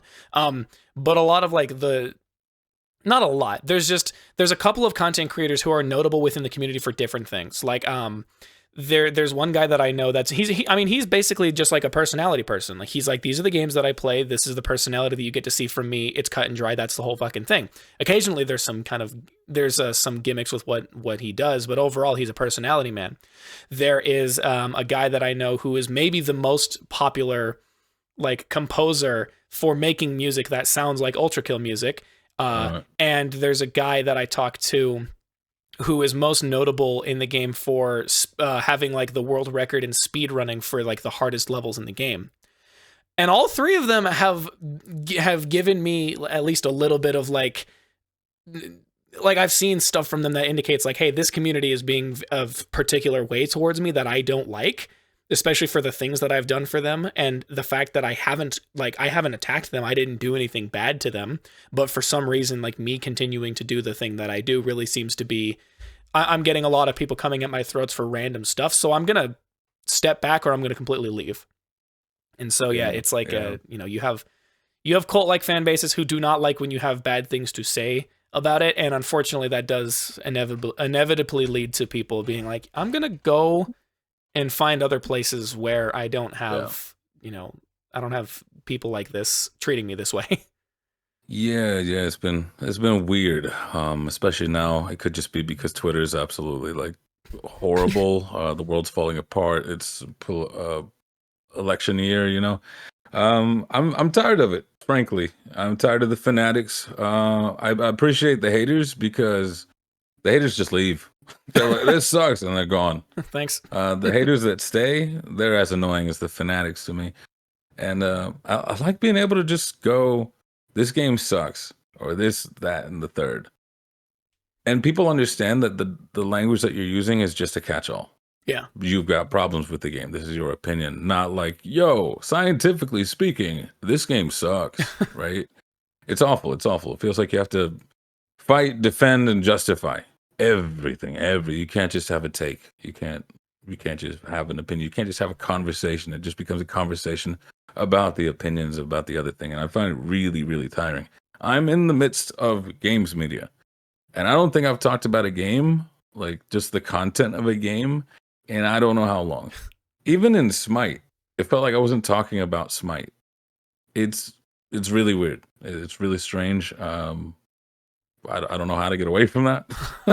The only place that I have conversation about anything else is just like not being there. I get better conversation about games from the cashier at Trader Joe's. Yeah, yeah, exactly. While they're bagging, they're talking about Stray, and they're telling me what they like, what they didn't like, and all this other stuff, and it's great, really. Like, gaming's in a weird spot. At least the conversation. I'm trying to take that back. This would be an interesting cold take coming up. A little sneak peek. Ooh. It's not a diss track towards gamers, but it is a bit of like a. Yes, there's problems. Yes, corporations are the big problems, but it's also like you make this easy for them. The way you behave, the way that you act, it makes it really easy to abuse. Yeah. You know, and like you're a part of the problem as much as anything else. And so Exactly. that's the kind of thing that I'm trying to do there. A lot of people have been pushing me forward, like I said, to step up and take stances on this and that and the third. And I'm just like, I want to go back to the old ways of just, we talk about the games, you just rip your opinion, and that's it. And not so much like, I'm not talking about cancellation or wokeness or anything. It's just righteous indignation. Well, how could you say that? Pretty easy. I say a lot of things. Yeah, you'd be surprised how And quickly I wrote that. And I don't mean them all. Huh? Yeah. You'd be surprised how few takes it took for me to say it. Like, somebody proofread this and said, "Yeah, you're fine to say this." Like, yeah. So that's just, it's a weird time. It's a weird time. Yeah. Where, identities are too attached to the things that they do. I mean, yeah, identity politics in general are making things very much more difficult than they need to be, and they make casual enjoyers of the thing be like, "What the hell's going on here?" Yeah. To where like if someone doesn't like something as much as you do, that's a paddling. If somebody's not as good as you'd like them to be, not even as good as you, because again in Smite I was like a top 1% player relative to everybody else. But if I'm just goofing around, like, oh, what a bum. He's not playing to the meta. Like, excuse you, I broke it 3 times. Yeah. The pros took my stuff. God, yeah, no, that's the fucking biggest power move in such a small community that it almost doesn't matter. But it's so fucking cool if you're a part of that, unless you're one of them. Yeah, absolutely. And yeah, it is what it is. I like what you do here. I like what other people do. I'm just trying to find other creatives as well. That's like, we just want to talk about cool things because there's so many cool things, but we just whine all the time. Yeah. Now I'm whining about whining. Yeah, exactly. What's next on the script? I'm too whining. No, I think the next on the script is going to be about something that's not relating to whining about whining. I just had like an idea, which is if you're going to make like a pseudo diss track on the gaming community in a certain way, you can have like the regular version, and then you make like a secretly leaked version, which is the same thing, but there's that BBL Drizzy Metro Boomin beat in the background. I was so thinking that, brother. I was like, yo. I know Metro Boomin gave that out for free. Anybody can use it. I was like, that's not gonna get me a strike. Yeah. Busted and if you're lucky, and if you're lucky, it might be the best freestyle on the beat. He might give you Another beat Yeah, for he might. free. Yeah, it's yeah, he's raised it now. So first place gets $10,000 and a free beat. Second place gets a free beat too. He's raised it up. Yeah, But exactly. no, it my cadence and my tempo wasn't hitting it because I was using my song, Oh, the one that I use for Cold Take and whatnot. So I oh, was that like, like. dang, I should have did it to BBL. Yeah, you're like, Um, yeah. After you have a few more runs and a few more like epiphanies within yourself, you're like, all right, now I'm gonna try and move towards the rap game and then revisit that idea. Maybe, I don't know. Like I said, Will Cruz again. Shout out to the boy. He's got the experience in that, and we were talking about the disses and whatnot, and he's just like, "Yo, I've already got 6 bars written down," and I wanted to get into it for the creativeness of it all. Yeah, Part of me does want to get into rap just because, like, that's almost like where you go to prove your metal as far as like lyrics go, yeah, words, right? I'm like, that's kind of interesting. Yeah, and I spent a weekend and it was trash, trash, trash. Yeah, no, it was which is bad, to be bad. expected if you're not, you know. Yeah, but I'm a big fan of hip hop. Sure, you think I could at least pull out a bar, but no, it was just something about that beat wasn't doing well. And then I kept seeing other people's verses. I'm like, all right, they're just way too talented. That's cool. If the gap between you and your competition's too big, you just go home, right? Yeah, you're like, But for I'll come some back later. reason, yeah, that whole weekend manifested itself when I went to write, and it was just like it was on tune. If you yeah, when you hear it, if you hear it, it has got bars, it's got verses, it's got double entendres, it's got just the way it was going. I wasn't intending it to, but it just stuck. Like, Yeah, oh, that's cool. That's how you rap. yeah. Like there was no beat, there was nothing. It was just me going. I was like, oh, okay. I think I might have done it. Yeah, I also I think it's think I like might have did it. there's a certain cadence to like the way that you speak for certain like there are certain things that you'll say that is very much like if this was phrased a little bit better, you could it could be like a it could be like a double entendre written somewhere. Like I can't even think of a good example. There was like a cold take you released recently, and there was a bunch of people in the comments like obsessing over one specific phrase that you said. Oh, I think it was something I don't remember what the beginning part of it was, but like the end of the sentence was like the Coke was better before you got here or something. Oh, that was a fun one. Yeah, my best lines are when I'm pissed at gamers. What was it? Yeah. Shoot. Let's see if I can find it. Okay, that one was yeah. That one I was talking to my girlfriend when that happened. I was just frustrated, and again, I'll write the script down and then I'll go talk to her and I'll explain it to her in plain English, and that's usually when I get the best writing out of it. I'm not saying shoot, but the Coke was better before you got here. Yeah, that was the live service. It might have been. I don't really know. Yeah, I was trying to go through them really quickly because again, it was a very recent one. I mean, A probably very within the last recent one. I would 4. imagine it's the executives one. No, Oh, I'm on we're the hanging wrong so fucking low. channel for Cold Take. I was like, why do these not look familiar? Shoot, you went to Escapist? I can't believe you. I, I was like, oh, there's a playlist here. I'll be good. No, I've fooled myself. Where the hell is it? Okay, here's the proper It's the playlist. Let me see here. Nope. I hope it's not it's, capturing Google it's Chrome not audio. Tarkov. The tipping conversation. I don't think I dropped it there. It was. Stop killing game. It might have been. It was like one of Was these it Stop 4. Killing? No. It, oh wait, no, because this was in-game monetization keeps getting murkier, but this is about how you were able to exploit the Helldiver system to get super credits or something. I'm not saying the blank, God, but shoot. let me mute this so that it Why doesn't can I not jump remember my scaring me. own? Yeah, like I'm like 5,000 things ahead. Oh my goodness. I'm sure I'll wake up in the middle of the night remembering what the top of You're that like, line I is. found it. Oh, it had to have been the bright side of gaming. Really? Huh.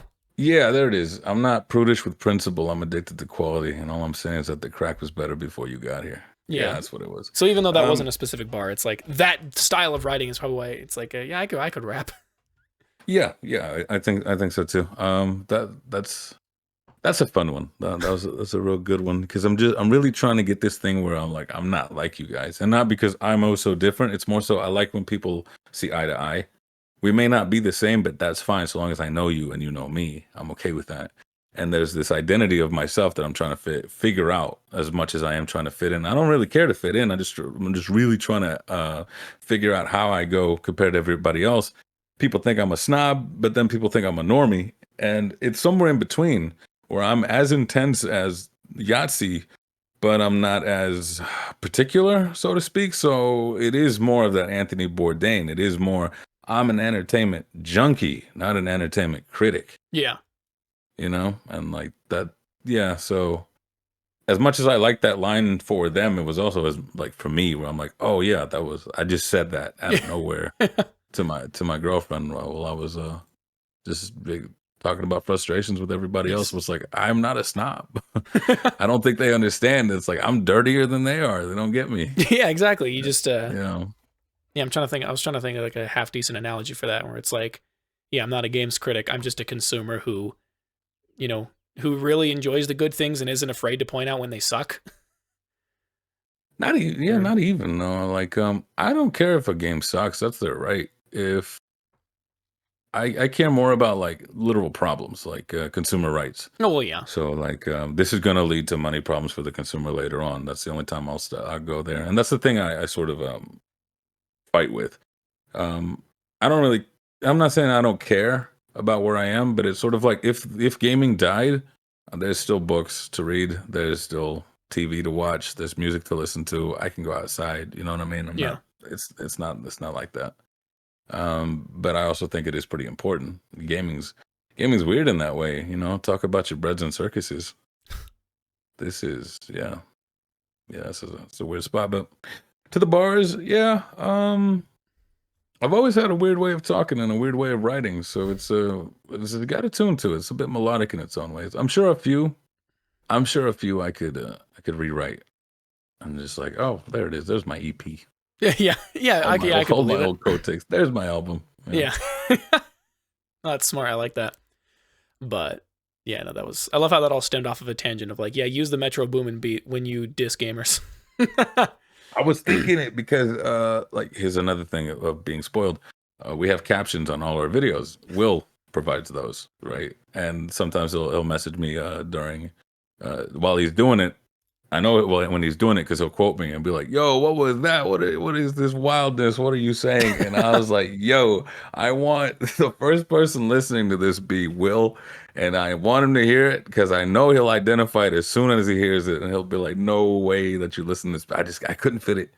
Yeah, none of the songs got too many words in it. The beat was all over the place, and I couldn't hit that. But that's good. no BBL Drizzy, unfortunately. No, not yet. No, we'll revisit that in a few weeks. We'll see how that goes.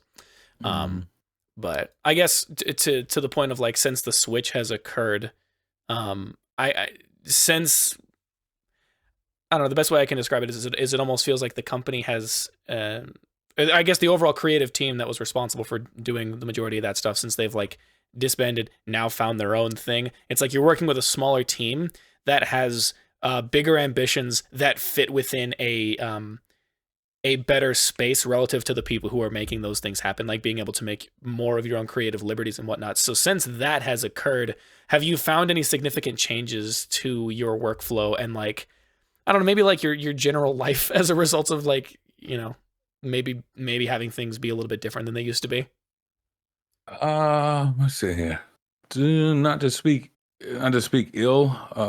I wouldn't say, if anything, I think there's a lot of trauma with the rest of the crew, and they're more so just grateful we're floating. Yeah. Than actually worried about excelling, And so, me, for their sake and for my own, I was not so much abrasive, but at the start I was like, "Yo, we could do this, we can do this and do it way better than we did before." Whereas everybody else was like, "Let's just float. We just got off of one sinking ship. Let's just make sure this one runs." Yeah. Right.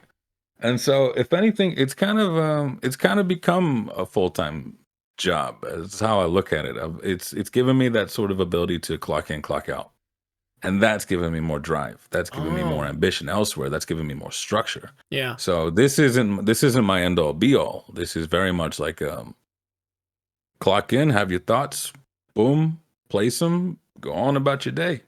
And that's been really nice because as a content creator, as you know, working for yourself, working from home turns into living at work, Yeah. God. right? Just you're always around the boss, and that separation is hard. So if anything, it's really given me the separation I've needed. Not that's not to say that Second Wind's not ambitious. It's just the pace that we're going, the decisions that we're making, they're not in line with my consistent push, my consistent drive, but they don't have that sort of experience, so I don't blame them. So I'm okay with just like, all right, I will do what needs to be done over here, and then anything crazy, I'll just do it elsewhere, right? Like what is it? Like, yeah, I wanna pick up more streaming, other things, more very candid, like YouTube style of stuff. Whereas you can see the channel's very well structured, Yeah. well formulated, well branded, right? Exactly. Whereas me, it's more like I'm just flopping it out there, brother. Yeah. You happened to press the Put it on recording the button table. while you were in the middle of. Yeah, yeah. Like for, as far as you guys know, I recorded this in the bathroom, right? Like Yeah. that kind of thing there. But that's also like that's the stuff I enjoy, and that's the sort of stuff that I think has a higher ceiling because that's why I'm here. If I wanted to make like I don't know 60K, 70K, 80K a year, I'd have gotten a real job, quote unquote real job, real world, whatever. Yeah. But the entertainment industry, it has a hell of a ceiling where you're as good as you can be and make as much as you can market from yourself and all that kind of stuff. So while they're not my that's not my dojo to unleash ambitions, it has given me that separation, which has been pretty nice. Yeah, exactly. And I'm sure it's probably also nice to be able to, like, because from my perspective, it's kind of cool seeing like the like not quite the day and night cycle, but like the I guess like the afternoon and evening cycle sort of situation where it's like I can feel a lot of your Frost personality within the cold takes, and then I can also feel where like a little bit of that like writing that you've been trying to get into, and a little bit more of that structure has sort of organically made its way into the things, because even though the videos themselves on like your personal channel aren't really professional by any means, it certainly at least feels like like I can see that there's a little bit of dirt in one and there's a little bit of cleanliness in the other, but it's not like, I'd go watch a cold take and then go watch one of your videos and be like, who the hell is this guy? Like, so I can see it, but it's also nice to see on what the best way that I can describe it is it's good to see the intermingling of them because it makes you better in both capacities, but it's also nice to just see like, I don't know, I guess the best example that I'll probably have more questions about later is like the breakfast epiphanies where I was like, what the fuck were you thinking when you did this? You just So did the thing. that's so good. Oh man. So no, that's nice. That was good fun. It hit that. I wouldn't say it hit that moment. It's sort of like that was not even filler. I had the passion for it. Wanted to get back into the practice of the thing, and then that's when it was like I noticed that a lot of epiphanies that were coming through kept being about games, right? So I went, I don't want to commit breakfast epiphanies to games. I want to actually have this other thing and then leave breakfast epiphanies for something else. Yeah. So that's where that came from. The way I see it, cold take is me, first drink, first two drinks. My stuff on my channel, that's like, all right, we were like 6 in. Yeah. I'm going to tell you about the crab game, bro. Like, Yeah, I have no fucking clue what time it is right now, but you're going to hear me talk about this. You're going to hear me talk about Children of the... What the hell's that game called? Children of the Sun? Children of the Sun. What a wacky game. Yeah, that game was cool. You were like... Yeah. There was a certain way you described their audio, and I was like, yeah, that seems about correct. It's crunchy, man. Yeah. Crunchy audio. So, no, that's really cool to see about. So, ironically, a fair bit of the conversation that was had last year was about how a lot of your creative drive will be dependent on your mental state because you didn't necessarily have a lot of formal training to fall back on in the days where you were like, I feel like my world is about to fall apart, but I need to do something. And that at the time you were trying to become better at sort of acquiring some of those things and trying to sort of, I guess, ironically, formally train yourself or formally learn about some of these skills through other people who are a lot better about it. So I'm just, we talked about it a little bit at the beginning of like how that's been going, but I just wanted to hear like, how that's been going further. It's gone, let's see here. Yeah, I just like really committed myself to sort of relearning it. I figured the way I saw it, I was like, okay, when I was in school, I was a good writer, but to the point where no teacher ever helped me. They would Oh, always in high school, they would always take my work and be like, "Look how he phrased this. Look how he put these words together. That's called blah blah blah." And it never really stuck because they weren't focusing on me. They were just praising me the whole time. yeah. So I was like, I know I can write well. I don't know how. It just goes through there. And then I said, I'm pretty sure I said this a year ago, where I'm like, on my best days, I can go toe to toe with these guys. Yeah. I can absolutely go toe to toe with anybody on my best day. But they beat me on their worst days. On when everybody's having a bad day, Yahtzee's discipline, he still pops off on times where I'm like, we play the same games, and I'm like, I have nothing to say about this, man. I don't know how you're gonna pull this one off. I keep that to myself, obviously. Yeah. I just let him cook, and he goes through, and I'm like, dear God, that is insane. Darren, he's the one popping scripts in there constantly. I'm a 2 script a week guy at most, and he's just like, here's my three, my fourth, my fifth for the day. I'm like, oh, okay, crazy like that. So I'm like, all right, let's do this. Let's do this. So Barnes and Nobles got me got me a elementary school first grade workbook for writing stuff, and it says stuff like the app or text likes his blank, a bunch of words, right? And I'm just like, and I'll make different sentences with that. Text likes his, his women, like he likes his coffee. He likes, he likes his steaks, fat and juicy. He likes whatever. Text, whatever. Fill it in. Nouns, adjectives. Make your own words up. On Reddit, there's a subreddit called "Our Writing Prompts." Oh, yeah. Every day, they just put out a different writing prompt, and I'm like, okay, let's go. And I'm mostly testing my stamina, not so much my creativity, because I feel like I got a weird brain like that. But a lot of times it's just like I don't wanna write. So I would every day like write as much as you can. Just give it as much as you can, and then on other days I would go fill the page. Yeah. Have a beginning, have a middle, have an ending. My endings suck. I think my beginnings are great and my middles are phenomenal, but my endings are just horrible, absolutely awful, especially whenever it needs a structure. So I would was it yeah, so if I ever fall back on it, I have that horrible high school, college where they're like, state your thesis, your 3 points you're going to talk about, and then there's your 3 paragraphs, and then say the thesis again. Like that's my fallback, and it was hideous. But now my fallback is a lot cleaner. I can overshoot it. By the time I've run out of stamina, I have so much excess, so that when I go to edit it, it hits the exactly what I want. Before, I would hit maybe 700 words, tap out, and then have to figure out how to make that 1,300 words. Oof. Oh, stretching and stretching, and now I'm like 2,500 words before I'm even tired of it. And then it's like, oh, sweet. Now we get to really like put that down, reword it, rephrase it, get it nice and juicy. Yeah, you have a lot more to And play so, with. yeah. So if anything, it's been a lot of, I guess it's just like strength training, stamina, just putting myself through that. I got in contact with an old teacher. I got another friend who's she's inspired to write a book, and she's like, "Oh, you're a writer. Can you like read this for me?" And she's got no formal training or anything, but she has so much passion.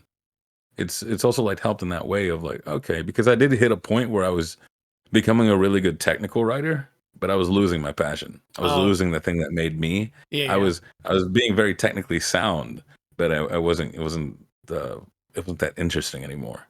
So reading the way that she would do it, even though it was not as proper as you would like it, I could see what she was getting at. I could really feel like, oh, here's how you're framing it. Here's the ideas that you want to have, and yeah, no. So that formal training that's really helped, I guess.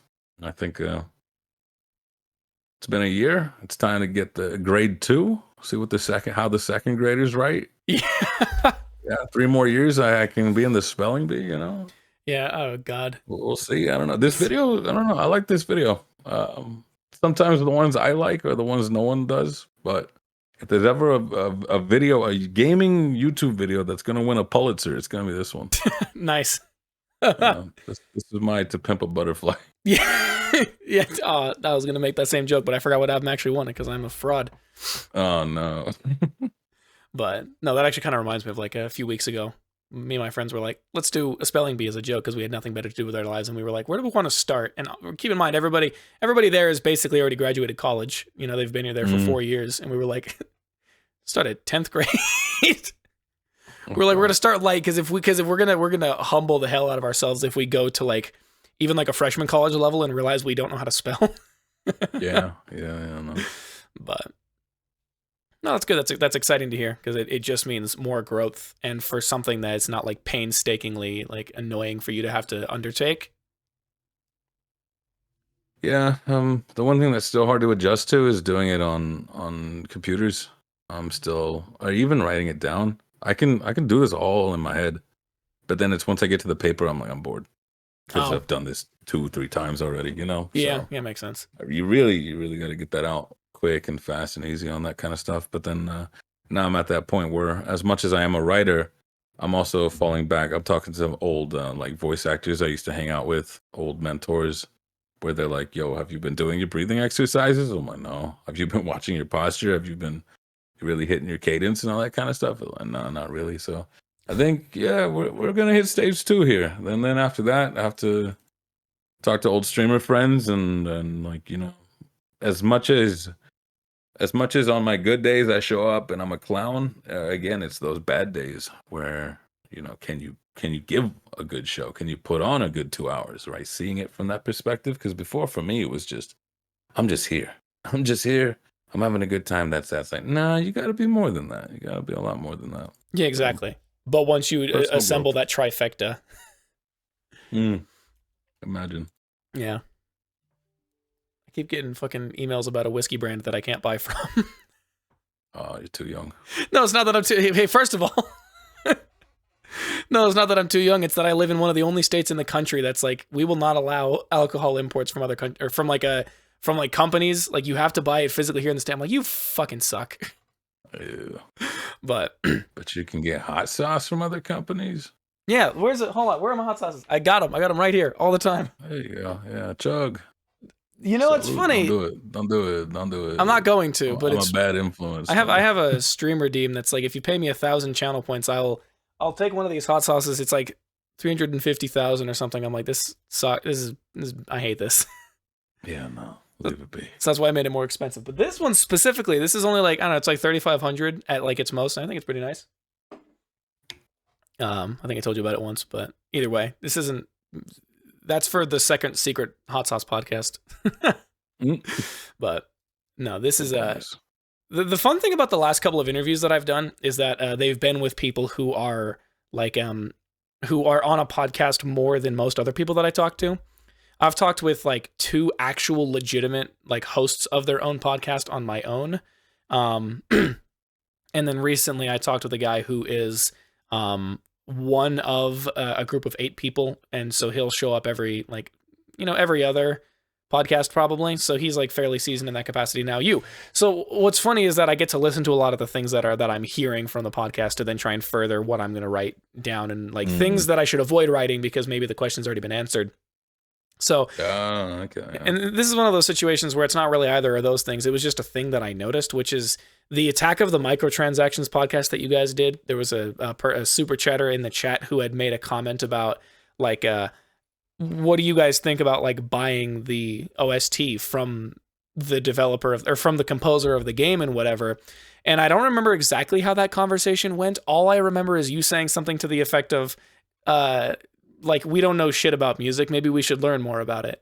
So like, what are you guys looking to learn about that? I guess because as much as I hate like self-advertising myself to other people to offer them stuff that they probably don't need, because then I listen back to it and I'm like, wow, I sound like such a fanboy there. But it's like on micro levels, like one-on-one things, like I'd love to tell people about random shit about music in a video game because I probably understand enough of the technicalities of it to explain it. But I was just curious what you guys had in mind, or I guess what you had in mind when you said that.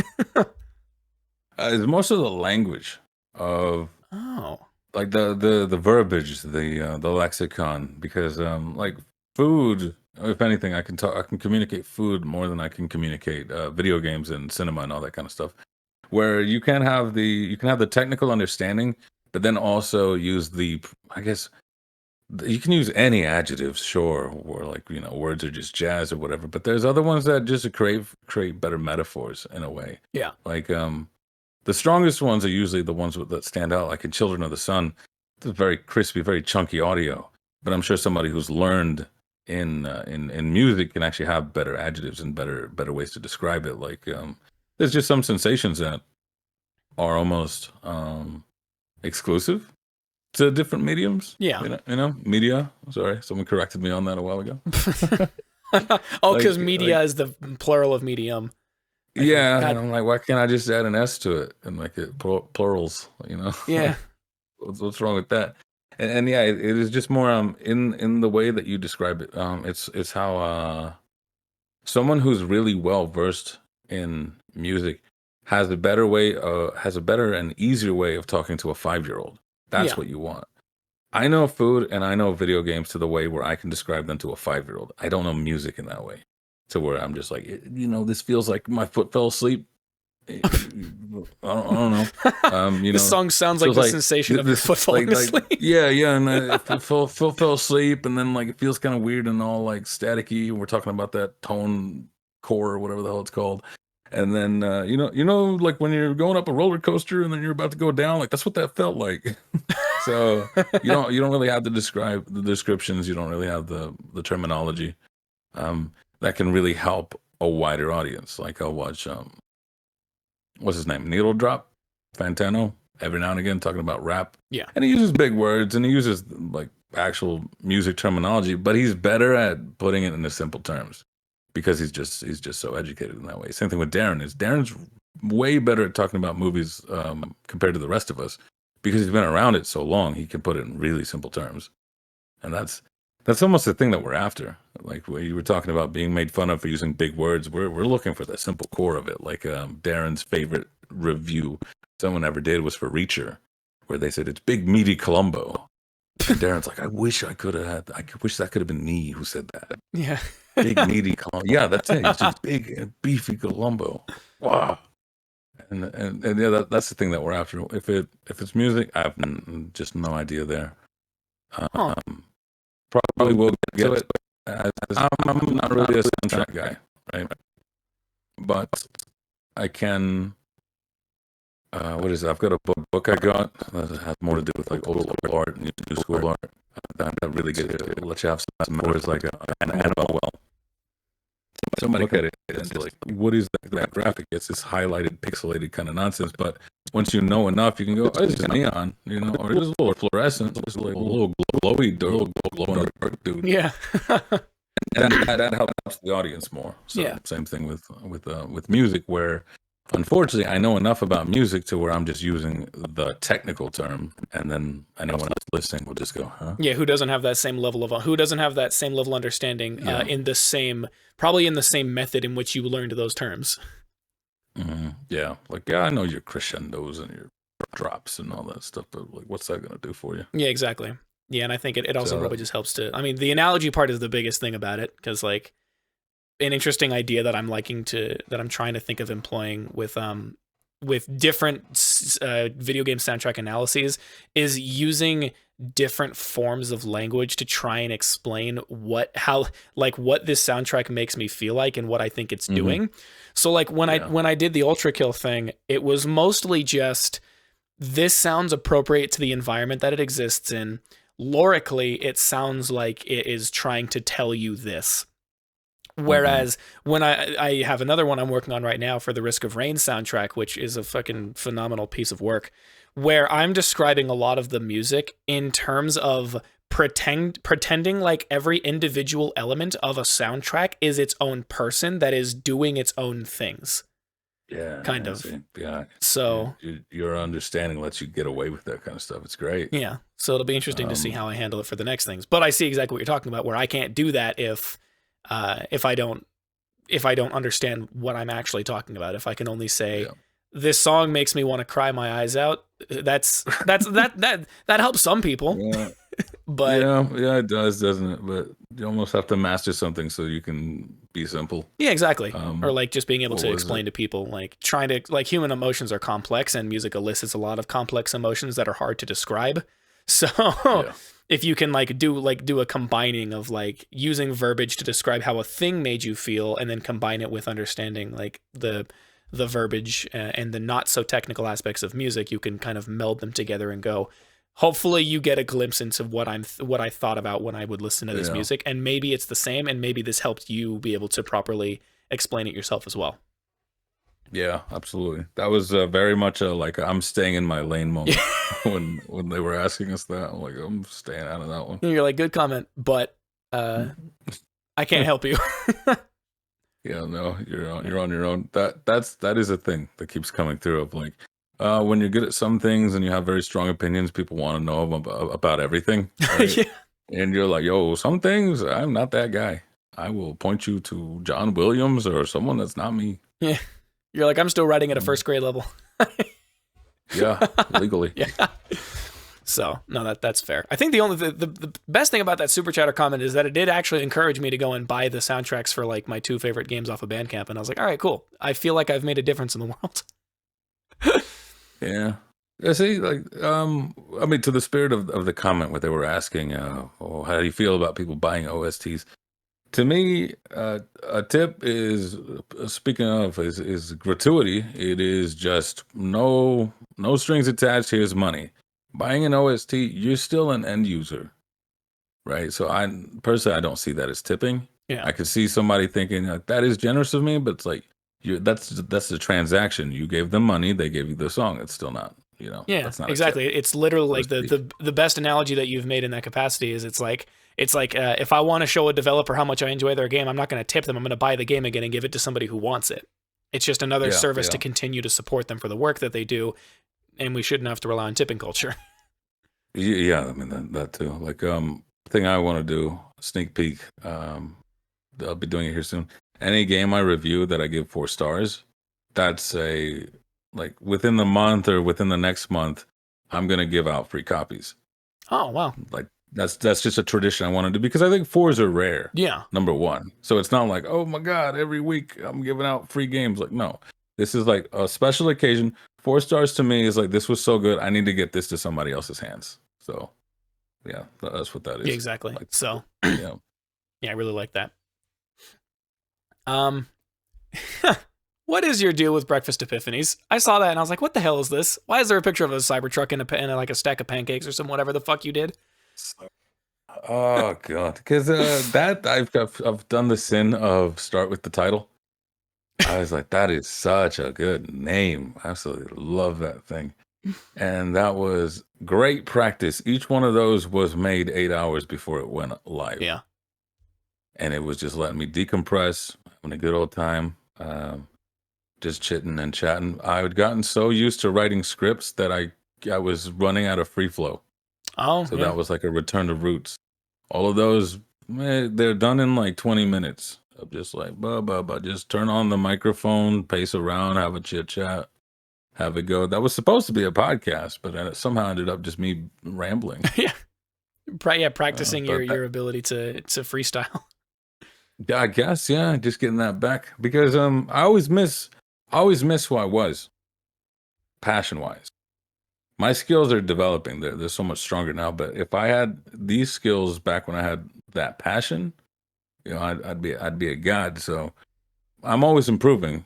So the thing that I really have to look out for is trying to get back to that place of innocence, of want, of like, man, you remember when you had that desire? What was that like? Yeah. And so that's always what that's about. Yeah, breakfast epiphanies is just the next step towards that. Yeah, I was always like, it was me and my buddy Matt. We would just hang out.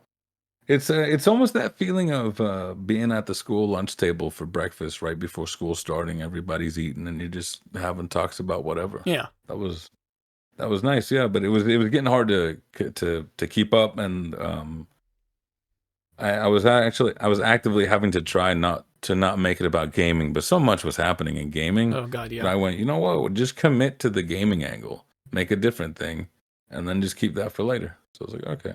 Yeah, you just have like these little like threads that you're like, I'm gonna keep this. Yeah, and it could be free floating for years, or I could just continue to I don't know, whatever you would do with the thread if you wanted it to keep going. You just keep pulling it out in the hopes that it doesn't snap. yeah. I mean, like that's Cold Take. Cold Take was a Smite thing. That's why I got to keep the name. Yeah. It was just that sort of thread of this noir. Let me just tell you straight how it is. Very jaded veteran kind of thing. Yeah, I got a lot of threads. I told you last year I got sticky notes all over the I place. can tell, yeah. Scripts like crazy, screenwriting thing. I'll tell you this fun one that I did the other day. It was called it was a auto-generated eulogy. Oh, So oh God. yeah. So picture in this scene here. You got two dudes that are burying. They're at a funeral, but no one's there, and they're just in charge of burying the casket. But one of them has to give the speech, so it's got to be the newbie, and the newbie is reading it, and it is like, imagine AI wrote it Yeah. for this person who had no impact in their life, and all the information came from like their purchases. So like, yeah, they were very generous. They would always, like, whenever they were asked if they wanted to round off for charity, they would say yes. Like that kind of thing. Like, Yeah. and it's this idea of like, imagine to just be a hyper consumer, no identity whatsoever, Yeah. nobody to mourn you, and then there's just these dudes are like, yo, what's going on here? And that's a fun one because the other guy who's there with him spits on the grave when he's done with it, and the newbie's like, why would you do that? He's like, because he made no impact on the world, but now he'll have made an impact on somebody. He says, when you bury me, he's saying to the kid, when you bury me, if there's nobody there for me, you spit on my grave too. That way, like, I do not want to leave this world without making somebody either cry, either love me or hate me. To have made no impact on this world is to have not existed. Yeah. So yeah, I got a lot of stuff like that in the back of like, I want to do something with this. I almost stuck it in the cold tape, but I was like, that's so long. Yeah. A random storyboard, just like shit. You're like, It would have just been the eulogy. yeah. Yeah. That'd be kind of a weird thing to have to insert into, because I don't even know what the hell you would do. Not too much, because again, it goes down to like that gamer identity. A lot of gamers, that's actually where the idea came from. Where I'm like, so many gamers, they're gonna go from cradle to grave, and at their funeral, the guy reading the eulogy is just gonna be like, they like the Spider-Man franchise. Just like to pre-order Dark Souls. I don't know. I don't really know this guy. No one knew this guy. All he did was game and play games, and yeah, that's where that idea came from. Huh. Okay, I see what you're kind of getting at. Yeah, like it probably. I mean, I can imagine the idea of reading off the eulogy, but like having it stem from a place of being like, like this is what you sound like. You sound like a person who would be, you again going from cradle to casket and having this kind of thing happen. So that's funny. I like that. If I didn't have my phone mounted up on the fucking wall right now, I'd go look at the random, because the equivalent that I have for that is like like iPhone notes apps, just because I always have my phone with me and I don't always have a sticky note with me and I'm like out and about places. A lot of it is like storing important information, like what my general like build is if I want to buy like a costume, or like what my like miscellaneous passwords that I have are for certain things. Yeah. But then there's one of them where, so like 2 years ago when TikTok was like first, on the up and up, I was like, the only things that I didn't post anything on there because I was like, I don't know what I would do on there. Like I didn't really have like a drive for any particular thing that I thought would be important enough to post on TikTok. And so the only videos that were on there for a little bit, it was this one video of me with a Mandalorian helmet on. It's up here. I could maybe grab it, but I'm not going to. It was me with a Mandalorian helmet on, and then underneath that Mandalorian helmet was a Spider-Man mask, where I go, with the Mandalorian helmet on, I go, if I had one wish, I would wish to eliminate all student debt, and then I took off the mask to reveal the Spider-Man mask, and then go, and I would wish to double the student debt, right? What? It's very weird. So then like a couple of months ago, I was like, oh, I'm actually heading up on the 1 year of that, so maybe I should make a second one now, where instead of doing that, like I find a different thing that could be skewed in both ways and have it be really fucked up. So like I think for a little while, so the joke was I was going to have the Mandalorian helmet on and say like, we want to cut homelessness in half. And then I was going to take the mask off and then say, I'm going to cut the homeless in half. Right? Oh God. But because I never committed to doing that, there was just a note in my phone for months that just said, cut the homeless in half. So my girlfriend's always like, because sometimes the note doesn't make it to the jar. It'll be stuck on my clothes or something, or like she'll empty my pockets out while she's doing laundry, and she's like, why is this take over the world with peanut butter? I'm like, Sometimes it's awful because I go, I really don't know. I wish I had an answer. I wish I had more context to that. Oh, Yeah, dang. I imagine that's probably how that But would be if she found the sticky note from the thing we talked about last year, where you were like making an immersive sim about a monkey breaking out of the zoo. Like if you had to shorthand that, look at this and be like, what the fuck are you yeah, talking? Is this a dream you immersive had? monkey. Yeah. Yeah. Oh my god. I So don't know. yeah, no, I don't know. That's weird. Either way, it's an interesting direction because again, you might be one of like the biggest weirdos that I know, but like in a good way.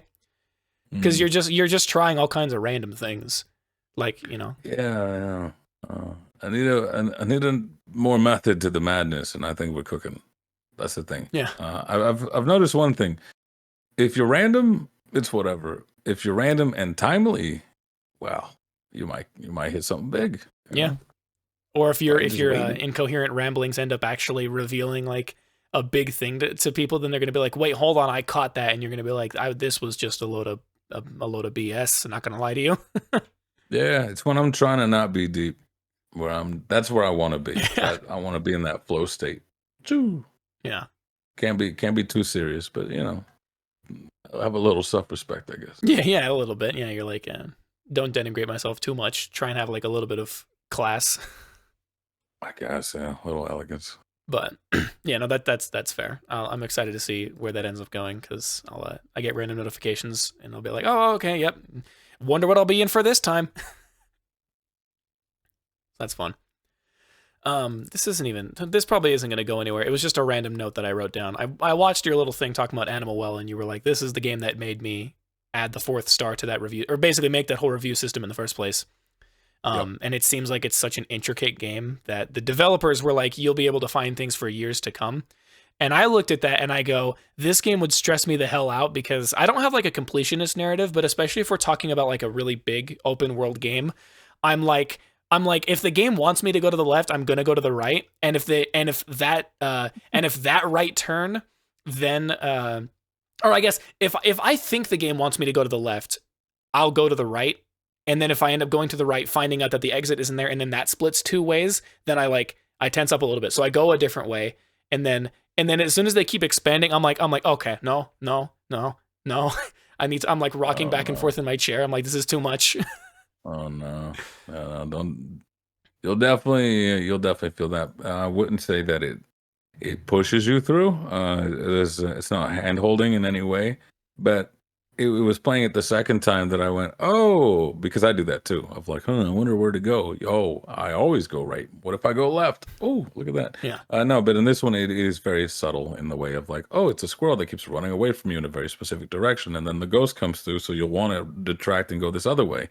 And I just sort of let them push me through the first time. And then after that, I'll do whatever I want. So I get where that stress is coming from because I don't know if spoilers for anybody out there who wants to know about this game. Actually, it's not even a spoiler. It's just there are some secrets that don't impact the game itself that we know of right now. IGN, I think it's IGN. Someone just wrote an article where there's a secret that is going to take 50 people to unlock because everyone's game is different. And this doesn't change my review or how I feel about it. But I don't really like communal secrets like that. I don't like ARGs for that very reason, where it's like, here's a clue. Now you need to find an orthodontist because they know the terminology for this thing. Yeah. Or the Now orthodontist. you played need the to know game and they nautical know. miles. Yeah. You know what I mean? Like you have to have very specific knowledge to solve this kind of stuff. And I'm like, I like solving my puzzles from whatever's in the box. Yeah. You know, not this like, hey, you need 49 other screenshots. I'm like, I will buy 49 other games Yeah. just so I don't have to talk You to need somebody 49 else. screenshots and a degree.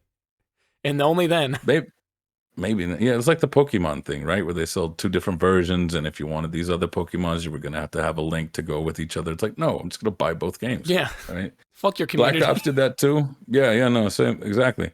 Before it was like you could do all the zombie Easter eggs by yourself, but now it's some kind of communal Easter eggs. Well, I don't know how it is now, but that's what it was in like 2014, 2015, Yeah. where it was like, it was almost becoming YouTuber bait, right? Like Matt yeah. Pat. The Hello Neighbor 2 guy kept on making the game for game theorists and kept annoying Matt Pat. And I was like, hey, look, I have so much lore hidden in the game. Don't you want to look at it? Look my lore and dissect it? And Matt Pat was like, No, no, I I don't. don't. It's just not the same, you know? It's just not the same. Yeah, it's like have like a, you know, because as soon as you try and cater that towards like that stuff, like, I mean, there's probably good ways to handle stuff like that, but as soon as you try and adhere and like cater to like, oh, this is meant for this kind of thing and not this game should be enjoyable to play and experience new things as the Exactly. Yeah. regular consumer, it's like you're stop doing that.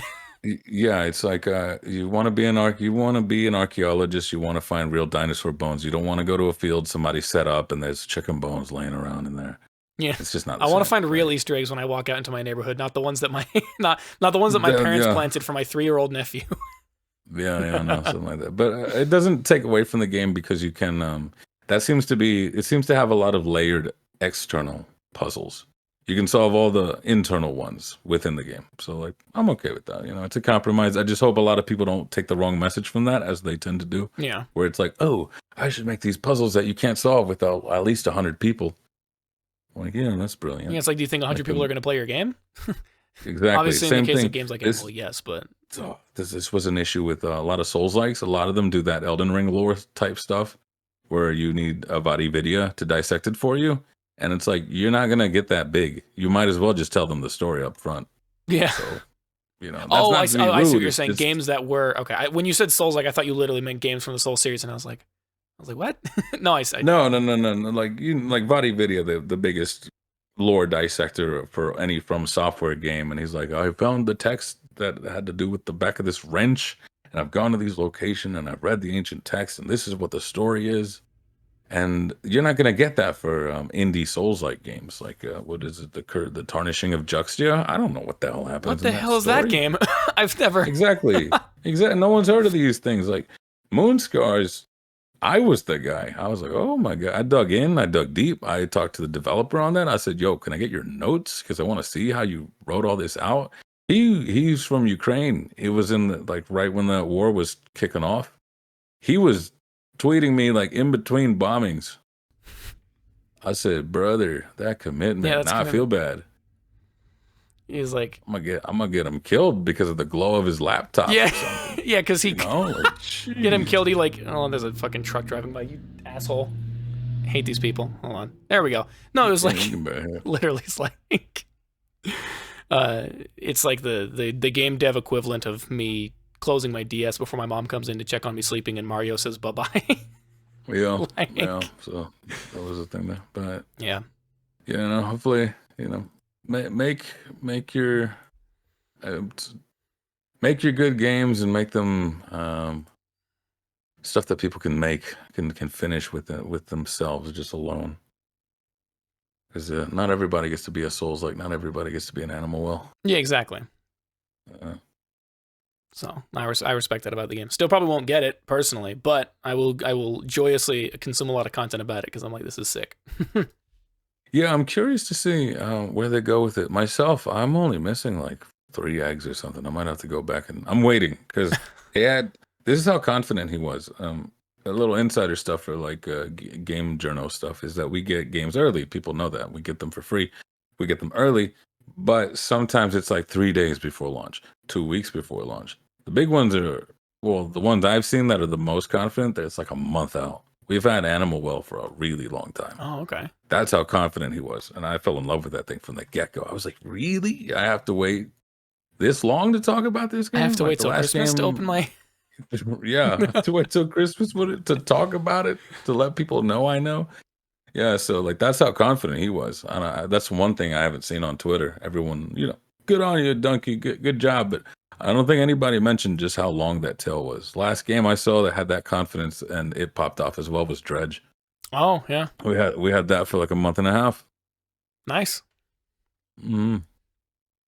Crazy. Yeah. Huh. So don't get too intimidated. If it's not your genre, I would definitely recommend like a Tunic or Fez to get that going. It's a specific thing. That's what I want to do with the review thing. It's like this doesn't mean everyone's gonna love it.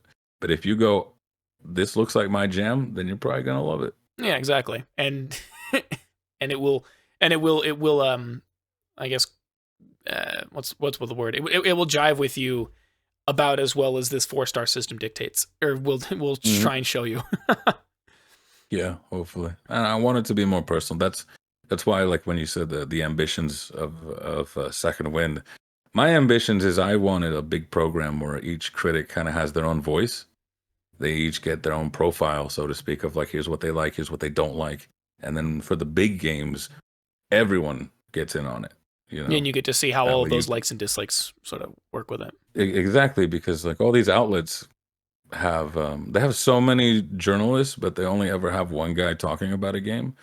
Kind of Funny does this really well. Whenever they do a review, they have like 3 to 5 people, and they all have different. Like this guy likes sports games, and this guy likes action games, and they all come together. So you can vibe with one person, and that's your delegate, so to speak. Yeah. Right.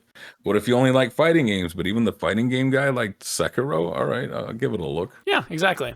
And like, and even if you disagree with all of those opinions, at least you now have a very wide and diverse, like, at least that's if there's 5 people that all have differing backgrounds with games and they all don't like this game, that maybe doesn't help you in the most direct way, but you at least know that that's 5 less types of people that like the game. So now you can see like if one of these people, if you do find somebody else who does jive with you and you're like, okay, this person likes this, so since I like those things as well, maybe I'll be good. Or eventually you go down the longest rabbit hole known to man, and then you realize, oh, this game might just be bad. or it's just I am the niche. That's it. Yeah, I am my own. I should become a games journalist, he says to himself. There you go. So yeah, no, that's fair. I'm gonna keep my eyes on it. I like keeping my eyes on things that I've never heard of before and stuff. Like if I see you retweeting about like a game, I'm always like, I don't know if that's my jam, but I'm gonna keep my eye on it because you're one of my windows into looking at these weird little games. Yeah, I'm trying to find my spot there. To me, like I don't really care about saying the great game everyone anticipated is great, right? Animal Well, as fun as it is to be like, oh, this game is so sick, I knew everybody was gonna praise it. I liked every now and then you get some people who are like, thanks for recommending me like RoboQuest. It's been my most played game for the past 2 years, and you streamed it for like 30 minutes once, and like that's what I want to hear. Yeah. So if anything, I look forward to the 1 stars. Oh yeah. People that get lost in Another Crab's Treasure or Children of the Sun. Yeah. I think those are more interesting. You find out more about the individual too, because like, oh, I like good games isn't much of a personality trait. Yeah, who would have guessed? Who would have thought? I only like shit ones. Yeah, that's why the hot takes are fun. Ironically, despite when people like the cold take, but people like their hot takes as a whole thing. Yeah, that's when you truly get to learn about somebody. It's like when I did a tier list for the music for Ultra Kill, everybody knew that like the songs that are streamed the most would be in my top, but there's a couple that like people like, they just like less than its counterpart for a different boss. And I'm like, no, I like those ones more. And people are like, huh? Beg your pardon? I'm like, yeah. Yeah. I think you could really get to know people. I think there's a good psychology type of thing. Games are almost personality tests. Yeah. And that's not to say like everyone who likes this game is like they're bland and vanilla, but maybe they do like pumpkin spice lattes. Yeah, but it's also to say that not like derogatory,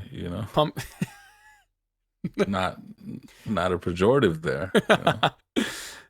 Yeah, no, that's people like that. Yeah, and that's fine. I only have 2 more things here, really. So this one, I don't know where this one's gonna go. This was actually off the backs of. So another thing that I like to do when I bring people on that I've brought on in the past, I'll listen to the episode I did with them just to see if there's anything that I was curious and following up on that they talked about. In the case of the last guy that I interviewed, it was just a strict like, hey, here's 6 questions I didn't get to ask. And with ours, it was like I got to ask every question. So then I was like, oh, what are some little things that I learned from that I wanted to figure out here? So when I went back and re-listened to that episode, you had mentioned that in the past you would do edit work for other Smite content creators and that you would give them advice that they didn't really. Hold on, what? Yeah, you would give them advice. They wouldn't really follow what you would say, or they wouldn't really take the advice. So you kind of grew spiteful in this whole like, if you just did these 3 things, then you would be significantly better at what you do or reach a wider audience or whatever. I guess how did you come to those conclusions in the first place? And then what are some like general things that you think would be good to provide to people um, that can help them just generally grow in an organic way? Right. So part of that, it's not to say, oh, I have a general nose for this kind of thing, but more so it is as a kid, I had no shortage of fun and entertaining things to do. So I can't I don't suffer boring things. I don't suffer any of that kind of stuff. And I feel that makes me very in tune with the average person. Hot take, again, entertainment should be entertaining. And that would be the biggest thing for a lot of YouTubers where I'm just like, if you if you would just not so much be more fun, but it's like whenever you talk, the difference between you as a streamer and you as a content creator, as a video maker, is like this is so scripted. You're not you anymore. That was the thing where Oh, I go, you're every time you try to make content, you erase yourself completely. But that's what people are there for. And that was the thing. Every time I would talk to who was it? I would talk to like Jeff. I would talk to Barra. I would talk to who was it? Shoot, I forget how many people I try to talk to in that regards to that. But they would fall back on other things. Like I'm just gonna put out 2 videos a day, and instead of like actually making one really solid good one, I'm just gonna ram the channel full of these things, and I feel like I was just more in touch with the audience of like, yo, this is fatiguing, this is FOMO, this is oversaturation, this all that kind of stuff, and so yeah. yeah, that did grow. I did grow a bit resentful in that because especially worse when I got big because I did everything that they did wrong. Everything that I was like, okay, this is what I didn't like about you. This is the problem. Every time someone's like, hey, can you tell me about the build? Don't just tell me what you use, but tell me why. Tell me what you feel. I want it from you specifically because I like you as a person. So do it your way. And even now, I'll still see content, and I'm like, this sounds like a book report. As simple as that. And I'm like, I think a lot of people overthink things. That was another thing. It's harder to get them out of that kind of stuff, but that's generally where it goes. Even now, at the Escapist, they used to be popping. They used to have like Total Biscuit, Extra Credits, Stephanie Sterling. What the hell was it called? Zero Punctuation. Right, all of it was popping off, and then all that went away, and then they didn't have a hit for the longest time. That's why I went to the Escapist because I was like, I can do this. I can pop up and I can get up in there. I haven't matched Yahtzee. I'm closer now to him. I'm closing that gap. I'm getting him. But but then it went Yahtzee, huge gap. Everybody else. I show up Yahtzee, bit of a gap. Me, gap. Everyone else. Yeah. And that's where that's still there where I go, I can do it. I can really do it. I'd rather other people have it. Maybe that's the thing that made me resentful is I would rather not be the guy in the front. Um, like with 50 Cent, where whenever they asked him, he says, I wish my friends had been me. I wish they'd have been famous. That way I could just manage them. That way I can just manage the money and we have a good time here. I never cared for fame. I never cared for attention. And if they could have grown, I could have grown more of them. Um, I had a good time. Like that's the spot I wanted to be in, but nobody wanted to do the thing. So I was like, all right, circumstance dictates that I gotta do this stuff. Yeah, fair So enough. Yeah, I could also see how, especially if you operated in a space where it wasn't really your job to enable the creators to be able to be big and do big things, but if there were very clearly obvious things that they were lacking that you go, hey, these are the things that I think would help, to have them not take the advice and have it be a bunch of creators means that if it's a space you really enjoy, then the yeah, growth of that space has been decapitated and now it's on you to try and fill the it was your yeah. job to be the change that you wanted to see in the scene, but it would have been nicer had a bunch of other people been able to implement those strategies, and then just how much bigger would the game have grown? Who knows? Oh yeah. Oh yeah. I have a very like sort of selfish altruism. I'm okay. Like I'm all about me. I'm very just about me. But I'm so about me that I know if I help the herd and the herd does okay, then I do okay. I do better than if it was just me, you know. Yeah. So that's why I'm like, damn it, Barrow, come on now. Jeff, everybody here, other content creators, all that kind of stuff. So it was that was sort of the resentment that I did have of like it had to be me. I had to be the one doing it, and even then it was like I can understand they were bigger than me. Why would they listen to me, right? If it was that easy, why don't you just do it? And but then even after I did, I was like, y'all can just do this and do that. Okay, we don't want to. You do it. And I'm Yeah. like, it's always Hey, what me, makes isn't you, it? if it was so easy, then how come you went and did it? Yeah, yeah, like God, yeah, no, that was a bit frustrating. I'm seeing even now, every now and then I'll still look at like Smite videos just to see what's up. I think that's a sort of almost Smite almost feels like a really dark spot for me. Almost I almost got stuck. Things could have been really bad, right? Yeah. So I look back and I'm just like, oh, be thankful that you actually made it out, Yeah. because how many people have actually made it out as far as content creators go? Like they don't. Yeah. I mean, I don't really So. know. There. Yeah, so I look back on that and I'll check it through and I'm like, dang, y'all are kind of on the meta I left. The thing I see is those Elo games where like I spectated a negative 500 Elo guy. And I was like, that was me like 3 years ago. Y'all are Yeah. still And doing I had a that? creative name for it. I was branding it from the beginning. Yeah, I branded it from the beginning. I was breaking metas. I was doing all the goofy nonsense and yeah, no, it's rough, I guess. I don't know. I like seeing people see the potential, but a lot of times they get in their own way. I think it's frustrating because I get in my own way. And if I had someone like me who could see that and push me, I'd be so grateful. Yeah, But exactly. Yeah. I mean, you know, it's just generally like if you have somebody who is willing to talk with you through having to like how to try and improve whatever you do. It's like, yeah, it's a nice luxury to have because especially a lot of YouTube content creators, unless they're massive, are solo men and they just do everything by themselves. Um, and so it's not always the easiest thing to come by. And so that's why I try and kind of employ the same detail. I'm perfectly fine with the fact that of everybody in my friend group, I might be the person who will for the foreseeable future have like the highest amount of traction on the most amount of things that he does simply because of the thing that I was able to do. I think that's cool and I don't personally have a problem with it, but I also would really love to enable my friends to be as good as they can be with anything. A lot of my content is it's not voiceover content, but it very much is like scripted content where I'm trying to explain to you a thing. And I have friends who are trying to get into that and I'm like, "Hey man, you've seen what I can do. And even though we have different personalities from each other and whatnot, I think you can make this work if you do these things."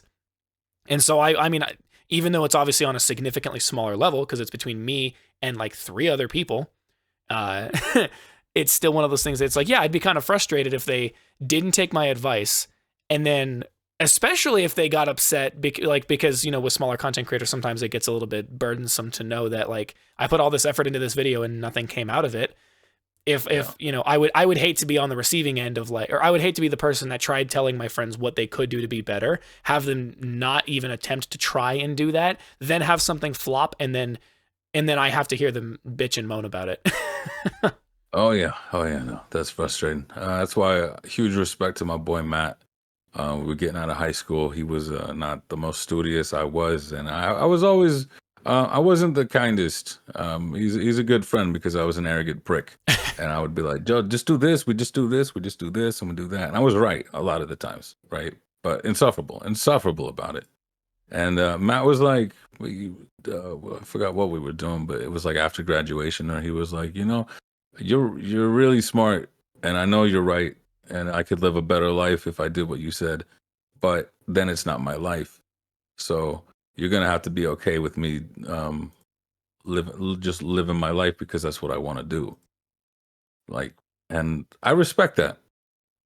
He doesn't whine when things go bad because he knows good and well. And I'm like, you know what?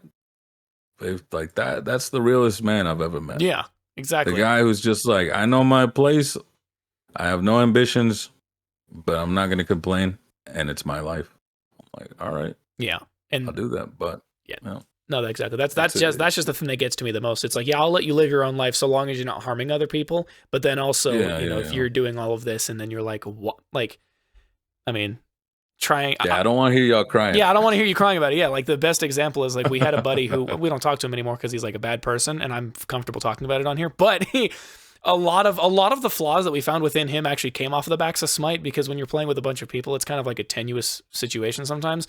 But he was like the worst example of not learning from his own mistakes, yelling at us specifically when something would go badly, uh, overtly tell us he doesn't want to take our advice, and then get punished for his lack of taking our advice ever.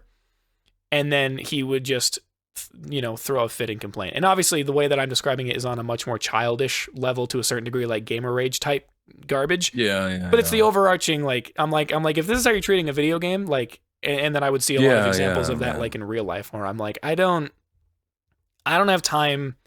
I don't have time to put in mental energy to try and explain to you how to be better at this thing, or even how to not be a shitty person, to be frank.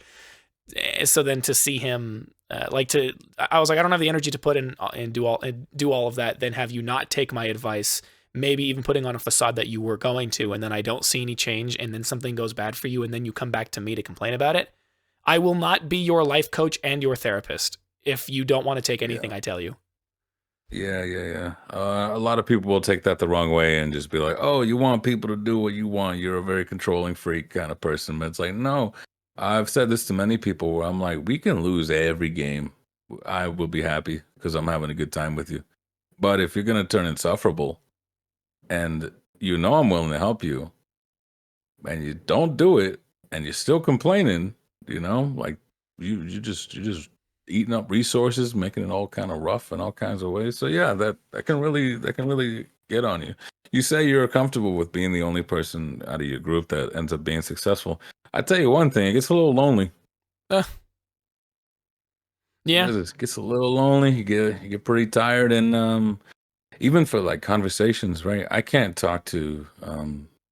I wouldn't say my friends have become more selfish and we only talk about their problems, but we do because I can relate to their problems and they can relate to their own problems. Obviously, they Yeah. can't relate to mine, Mm-hmm. so I don't really get to talk about my stuff like that. So it gets a bit lonely when you're overachiever. Yeah. Ironically, I think I have the reverse issue actually, where I can talk about like, because a lot of the value that I put within myself are the things that I do on the internet, because I'm like, I put a lot of effort into these things. I want them to try and be successful. The good news is that I get to talk about it with my friends over Discord when I'm like, this is going very well.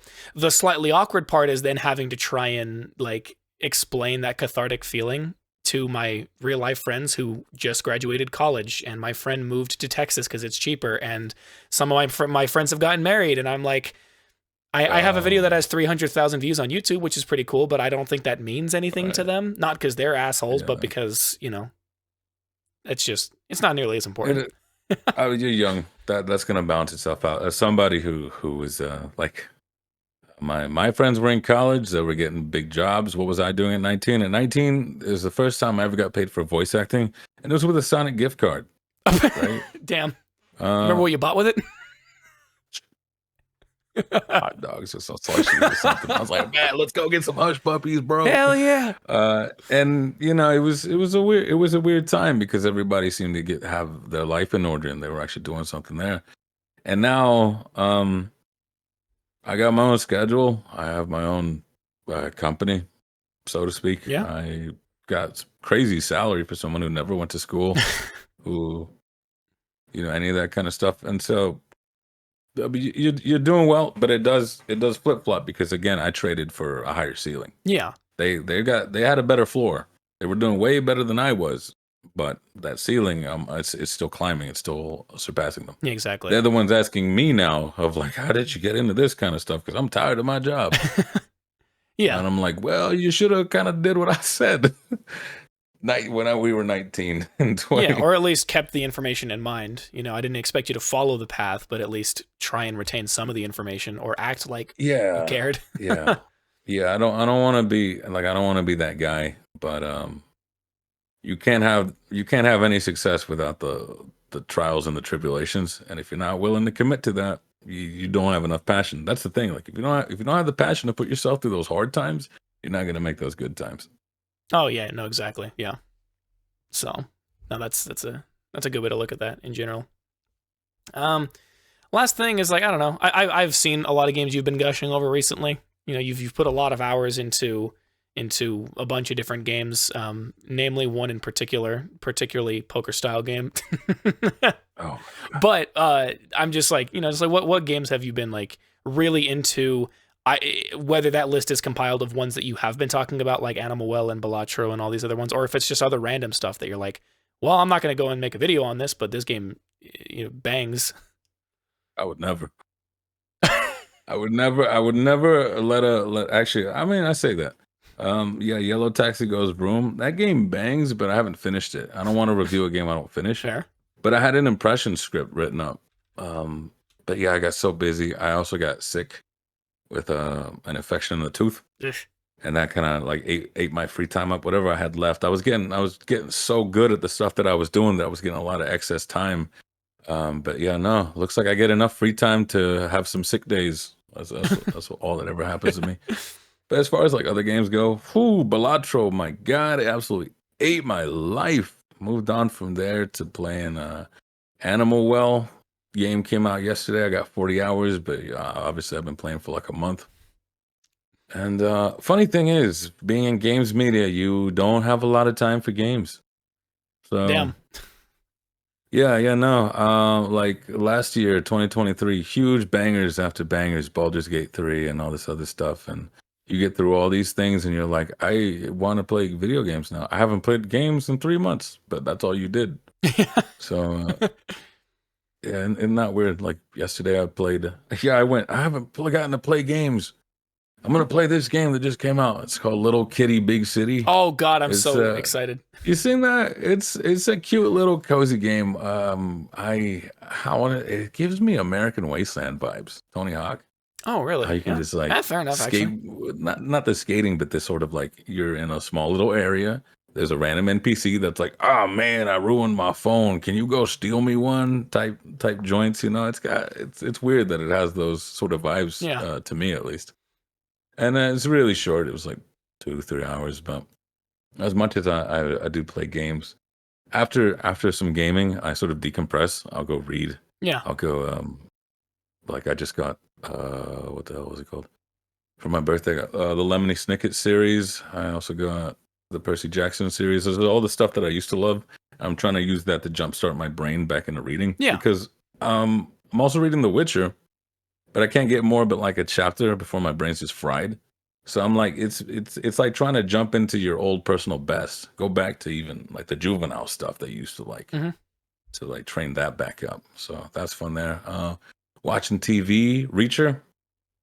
Finally gave it a go. I thought it was just gonna be some kind of like, "Hoorah, America's the greatest and I'm the baddest" kind of thing, but it's not. He's a big killer teddy bear kind of character. Yeah. I'm so glad you Big mentioned meaty, that. I have big that in my beefy list, and I'm like, I Columbo. want to watch that. It's definitely worth it. I thought it was episodic. It's because it's like a detective kind of show. Yeah. I thought it was episodic. It's not. Each season seems to be one overarching mystery. But it's really good in that way. I might review it. Might give it a star or two. Yeah, Nice. quite like it. And what else was there as far as TV? Now after doing your job, so to speak, and after going through the games that you're supposed to be going through and all that kind of stuff, my body just kind of craves decompression and junk food. So I'm watching like Junko stream clips. I don't know if you know who he is. He's this crazy ADHD Rainbow Six streamer. He's like the number one streamer of all of Twitch right now. He spells his name weird. It's like JYNK. I don't. You can just look up like Shroud and Junko. And he's loud and he's wild and he talks funny and it won't amount to anything, but that's fine. I grew up in a household that always demanded that everything you do needs to be for self-improvement. Read something for self-improvement, watch something educational, listen to music for the Lord or something like that. So my brain, I don't know what, maybe that's what it is. It's just trauma.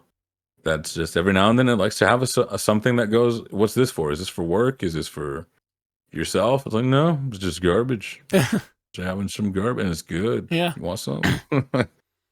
So yeah, right now I'm in that decompression period. I think it's really good for creatives to get into it, into the habit of it. I've talked to other creatives. They say it's their writer's block.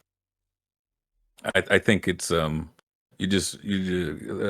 creative process is a lot of output. You need something in. Give Yes. yourself you need a lot of input too. So have those moments where you're just like, all right, I've been eating clean for 3 months. Time for some junk food. Yeah, no, that was actually that was one of the best analogies that somebody gave to me. Ironically, I think it might have been one of the people I interviewed like the week before I had interviewed you last year, where yeah, they said kind of a similar thing where they were like, well, creativity is obviously putting stuff out there into the world, but eventually you'll get to a point where you need to take more stuff in. Hmm. Whether it be for inspiration to know what you can do next and what you can be the next biggest and baddest on, or if it's just like I need to intake stuff like in the same way you intake food for calories, for energy to fuel your body to physically perform functions. Yes, So, like what's it? Oh, there's some real sickos out there who can just make things exist. I'm talking like Stephen King and PG Wodehouse, where you're like, what the hell happened to you as a kid that makes you write the way you do? And they're like, nothing. Same thing with like, who was it? Like Lil Wayne. Some hip hop artists have this thing too, where they can just like zone out and stay in a room, and bam, their mind goes so many places. The less fortunate, like me, I have to intake. I have to go. I have to experience the world. I have crazy, weird stories. Marty always tells me, he's like, I love hearing Frost lore because you have such a weird background. And it's same thing with Yahtzee, where he's like, where are you coming up with this kind of stuff? It's like, no, it happened. Like it was real yeah. because I'm not creative enough to have actually just imagined it. So Yeah, literally the embodiment of I can't make this shit up. yeah, no, just, truth is a lot stranger than fiction. Yeah, Tell exactly. you what, no. But no, I don't know. I'm not gonna get into a whole deep tangent because this whole tangent could last for a fucking hour. But like I recently had this sort of epiphany in a way. And these are the kinds of Breakfast. epiphanies I have a lot, but not enough to make breakfast out of them. Where Yeah. I'm always like, because I saw a video once show up in my feed, and I didn't watch it, but it was like why creatives procrastinate a lot, and the name of the words on the thumbnail were "It's not because you're lazy," and it led me to this conclusion to realize that a lot of creatives have this problem where if hypothetically speaking, being creative was their job, even if it didn't pay them, like if we classify them being creative as being a part of their job and that being separate from the hobbies that they do, a lot of creatives don't have that divide. They don't have that. They have No. the work from home problem where they are living in their office type situation. And so one content creator that I reached out to, keep in mind, it took us 3 months to organize this podcast because shit was going crazy for him. But some days when I'd reach out to him, he'd be like, "Hey man, I'd love to jump on, but I am feeling so exhausted that I need to take like a day or two for myself to decompress and let everything in." And I'm like, you know what? That's good. That's good that you do that and that you have those dedicated days where you go, these 2 days, I'm not fucking doing anything other than if it's something I want to do for my own enjoyment. And I feel like a lot of creatives have that problem where they don't have that. Because like for me, the problem that I have is that I enjoy a lot of things that I do. Uh, Even if when I'm done at the end of the day, I still feel mentally drained because I did a lot. And so I always consider, like if I'm in the middle of working on a video, I go, actually, hold on. A random, like this is an example that doesn't happen, but it's a thing that could theoretically happen. I'm in the middle of making a video and then I go, hold on, wait a minute. I have a great idea for like a song that I want to make because like a little, earworm came in. So then I hop onto FL Studio and I go and I do that. And then I get the bones of that finished. I save my project, I close it, go back to the video. That was basically like a miniature break for me, even though I was still being creative because I'm going to probably put that song out somewhere when I inevitably build it out and do something with it.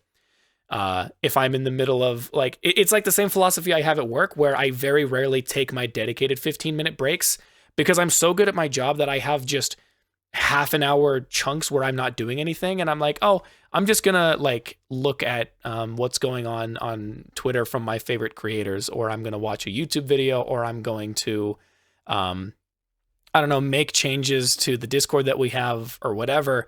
And so like my breaks are like 30 seconds spanned across the whole day instead of these are your 15 minutes. Take them or leave them. Right. Right. And so that was the really big thing that hit me where I was like, I feel like a lot of people probably have that issue. And that was just sparking off of the backs of what you said, where you may have grown up in a house where it was like everything you have to do must be for a purpose and it cannot just be self-serving. Mm-hmm.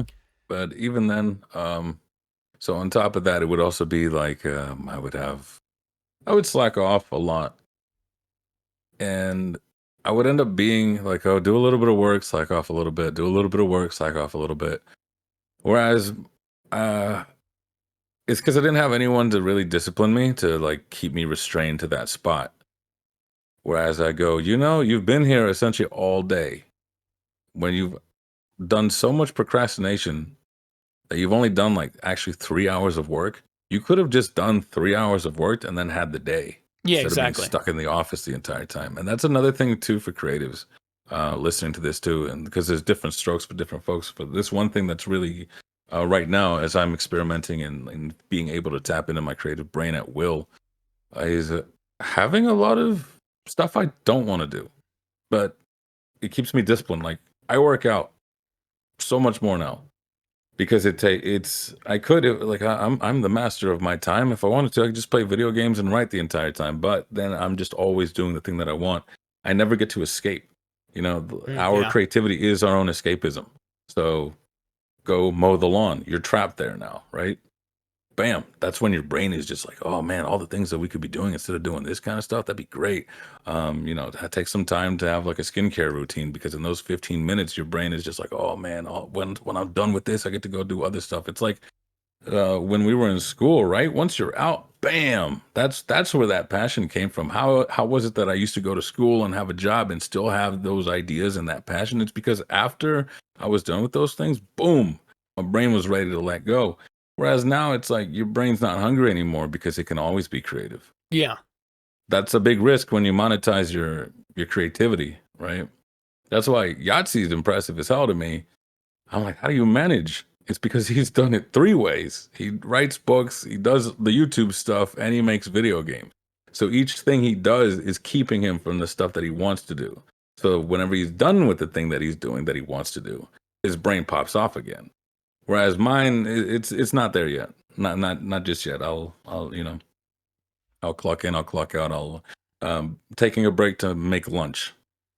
That's the trap that I can put my brain on for a while. Go do the dishes, go do the laundry for those 15 minutes, 30 minutes. Yeah. And then that lets your brain just like pop off. Yeah. That could even be So for something simple as like walking around the neighborhood.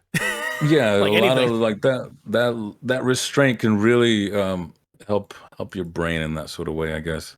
Um it's really hard to word it, but I guess in the last year a lot of it is just figuring out how is it, where does my creativity stem from? How can I just make that go all the time? Because it's not healthy to rely on procrastination the way I do. It's worked so far, but eventually it's not gonna. Yeah. We're just waiting for that moment. But Yeah. yeah, no, that was a really interesting thing that I heard from an interview from the composer of the Risk Grand soundtrack. It's very interesting insight into how he treats life, and that was one of those things he said. Is he was like, Was it Andrew Huang? no, That's who I heard that from.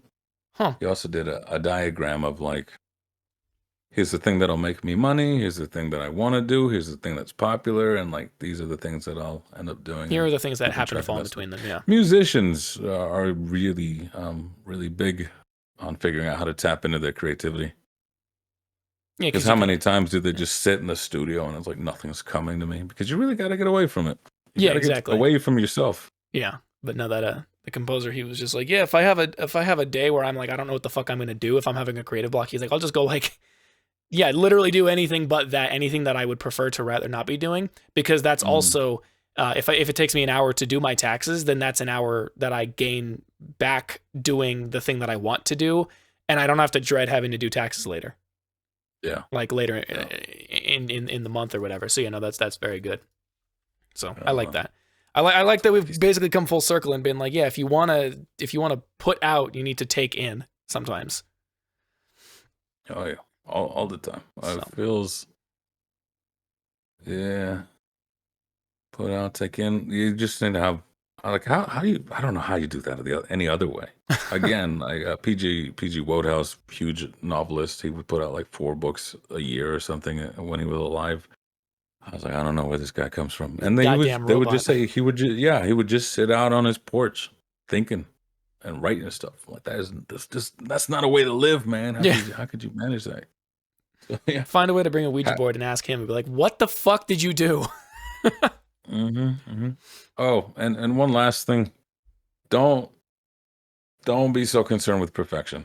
That's a big thing. If anything, this is turning into like a time capsule to my past self, and also to see where we are in our next anniversary podcast. Yeah. Is don't worry about perfection. Every time I hit a certain level of success, I get so obsessed with doing more of the thing that I'm doing, and I forget of like what I used to do, like the hunger that used to drive me. Like when I first started making those videos, I told you I was trying to keep up with everybody. So I was watching Total Biscuit videos all the time. I was watching Sterling. I was watching old Yahtzees. I was looking at how people read. I was looking up like the tech. I was listening to my own videos. I was watching noir films. And then there came a moment where for 3 months, I felt like I had already, like I figured out how I write. I figured out who I am as a writer. So I don't need any of that stuff anymore. And then of course I felt lost. So then it's like, you gotta do that again. You know, that was part of the process. So why did you give it up? So I was obsessed with perfection, and I'd let go of my of the rehearsal, so to speak. So it's just let it go, let it rip. Give yourself a space so you can just throw some stuff out. Yeah, Don't yeah, be exactly. afraid. So, no, I like that. No, that's good. No, I think this is good. This is very engaging. This is exactly what I expected from a second part.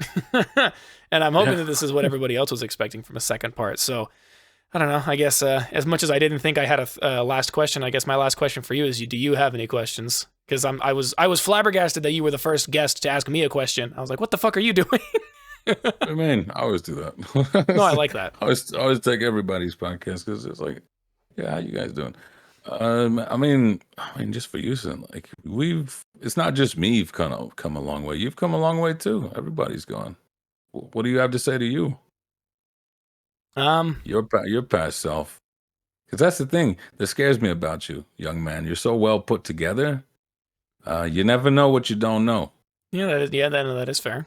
You know, but me when I was younger, I knew I was lacking so much. That's why I ended up going the way I did. Being homeless, going all over the place, starting up different jobs because I was like, I don't know anything, so I need to take all this kind of stuff in and grow from it. How about you? How have you grown in a year? If you tell me nothing, I'm leaving. Oh no, it's definitely not. No, yeah, could you imagine? I'm like nothing, and then it's just me, and then it's just me in the call. I'm like, well, shit. No, I mean, I'm just trying to think. I mean, I think there's a lot of if I'm looking at it 2 ways, if I'm looking at it from my perspective of like the content that I'm creating, I am very happy with the fact that I've trimmed the fat on stuff that I still am interested in doing, but am not trying to push it as hard as I want to, because I have found that I just have more joy doing these other things. Like streaming is enjoyable for me. And when I get a chance to hop in a call with 3 of my friends or whatever, and we're playing God knows what, I'm like, this is a good time. But I'm glad that I have been smart enough about trimming the fat and focusing on like, these are the things that I think I am actually good at. And if I can keep pushing hard into doing that, or trying to learn ways to raise the floor of my skill set and just make my worst parts better, then I think I'm in a fairly good spot. And I need to remember to myself that especially because of the space that I exist in, there is a very good chance that I've openly told my friend that I don't think I will ever make a video that's as popular as the Ultra Kill video that I made, because that filled a void, or it filled a vacuum in the space that didn't exist yet.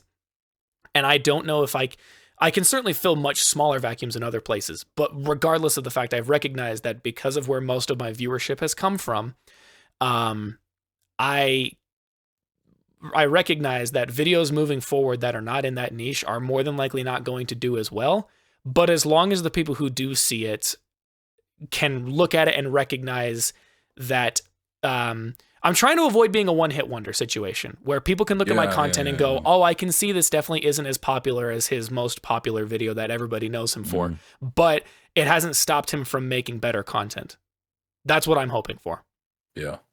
And then everything else is really just like mental games within my own self personally, because I recognize there's a lot of mental problems that I have that affect the relationships that I have with people and how I handle doing certain things like this and how I handle a work-life balance. So I need to figure out and kind of quantify them a little bit and then say, okay, here's what you can try to do. You can either try to fix them or you can try and release the stranglehold that they have on you as a person. So that's what I'm trying to do. Yeah, no. Sounds like you're on pace. That's what's scary about you, I tell you. Like you're doing. This isn't to say that you're living perfectly. No one's living perfectly, but you do so well. I love hearing the realizations and the mistakes that you make in your life, because those are the things that make you. You know, you're doing great on that, and as well as like you're not. I mean, they're not throwing you off. You have the same fears as everybody else, but I think you'd be stupid if you didn't have a fear or two. Yeah, there's like a quote from a Will Smith movie where he says something to the effect of like, it's something that like, he says like fear isn't real, like something, danger is real, fear isn't, or something to that effect, where he's like, or no, what the fuck does he say? I think I'm thinking of something else. One of the good ones. I'm always binge watching the same Will Smith movies. One of the good ones. It probably isn't. No, I think it might have been one of the ones where he had a kid and that kid was just played by Jaden Smith again. Oh, it's with Jaden, isn't it? It might have been. I don't remember. So I think I might actually be misattributing what they're saying, but I think it's the idea that like, yeah, to pretend like everything is perfect for you is the perfect way to fall into a pit, because you are holding yourself to too high of a standard and not being realistic with your own person. So yeah, I think I might have definitely entirely. I think what he was saying to him was more of like a confidence booster to be like, don't be afraid of these really tough things. Whereas what we're saying is like, recognize that the tough things are in the way and just try not to let them hold you back. I don't watch Will Smith movies. I fucking give up. I love them, especially from like early 2009s, from between like Independence Day to Wild Wild West and all that stuff. Lovely. As newer stuff don't bang. Yeah, no. But that is what it is now. But you're coming through and whatnot. Where do you see yourself in a year? Because like that's what is it? Yeah, like knowing yourself, knowing your vibes a year ago. Well, no, the year before the podcast I did, I went from all this nice stuff I was doing. I was making about like 4K a month, and I was like, I don't want this. I don't want this at all. So 4K a month is just no income. Swapped over, and I was like, all right. I was making it to 10K a year, 20K a year, popping through, and I'm like, you know what? Let's keep going. Let's keep going. So now, coming here, and I go. My goal this time next year. Speaking now, minimum like 250K a year. Minimum, I want to be on the up and up for video content and streaming, right? Yeah. I had tiny goals. My goal 2 years ago was like get out of Smite, pivot away, and be on the up and up of something else. Yeah. And then the year after that was like, all right, get better at this thing. And now again, it's like, all right, push it again and push it again. Where are you? You've hit your 300K video. Where's your next thing? Well, I mean, it's tough to say, because a lot of what I think in, it's somewhere in between the short term of what am I going to do directly after this, but it's not quite as far fetched as what do I plan on doing a year from now, because I don't think it's an inherent mental block, but I do have an interesting thought within myself that has not been proven yet, but I have a vague feeling that if I try and think out 6 months to a year from now, if something comes in and gets in the way of whatever that plan is, even if it might be better for me, I might push that to the side because I'm stuck on this path. I don't know if that's the case, but I have a vague feeling that might be what would happen, where I'm like, if we were to use a very generic example of being like, it would be epic if I could either make this much money off of YouTube or like have this many subscribers or something. That might accidentally pigeonhole me into something that I'm like, I mean, running into the same problem that you previously ran into, where it's like I'm stuck doing this thing, and like, shoot, yeah. I mean, you're out where I was when I was 22. I was so adamant on voiceover work. I was so adamant on YouTube at 19, 20. But I wasn't doing it right. All I wanted was like, it's not even because I wanted to do it. It's because I didn't want to do anything else. yeah, Right? I didn't have passion the way that you do. But now doing it this way, now it's like all the success, as much as I did back then, I easily doubled, triple, quadrupled it. Once I let go, yeah. once I like didn't pigeon my hole, pigeon my hole. Now, Once now, I what do you mean didn't by that? pigeonhole myself. Now, listen here now. What do you mean by that? Like once I stopped tunnel visioning, it just opened it up more so, and that's kind of like a skill that you're gonna learn as you get older. Is you're gonna be able to vibe check more, and it's not to say like depending on your understanding of your own, like, I don't know, spirituality or how you see fate in general, you will be able to sort of make better decisions on the fly and understand yourself better to go, am I pigeonholing, or is this actually like a really good way of going it? You're gonna need arrogance to really make it through, and that's kind of been the thing that's been like sort of my growing pain.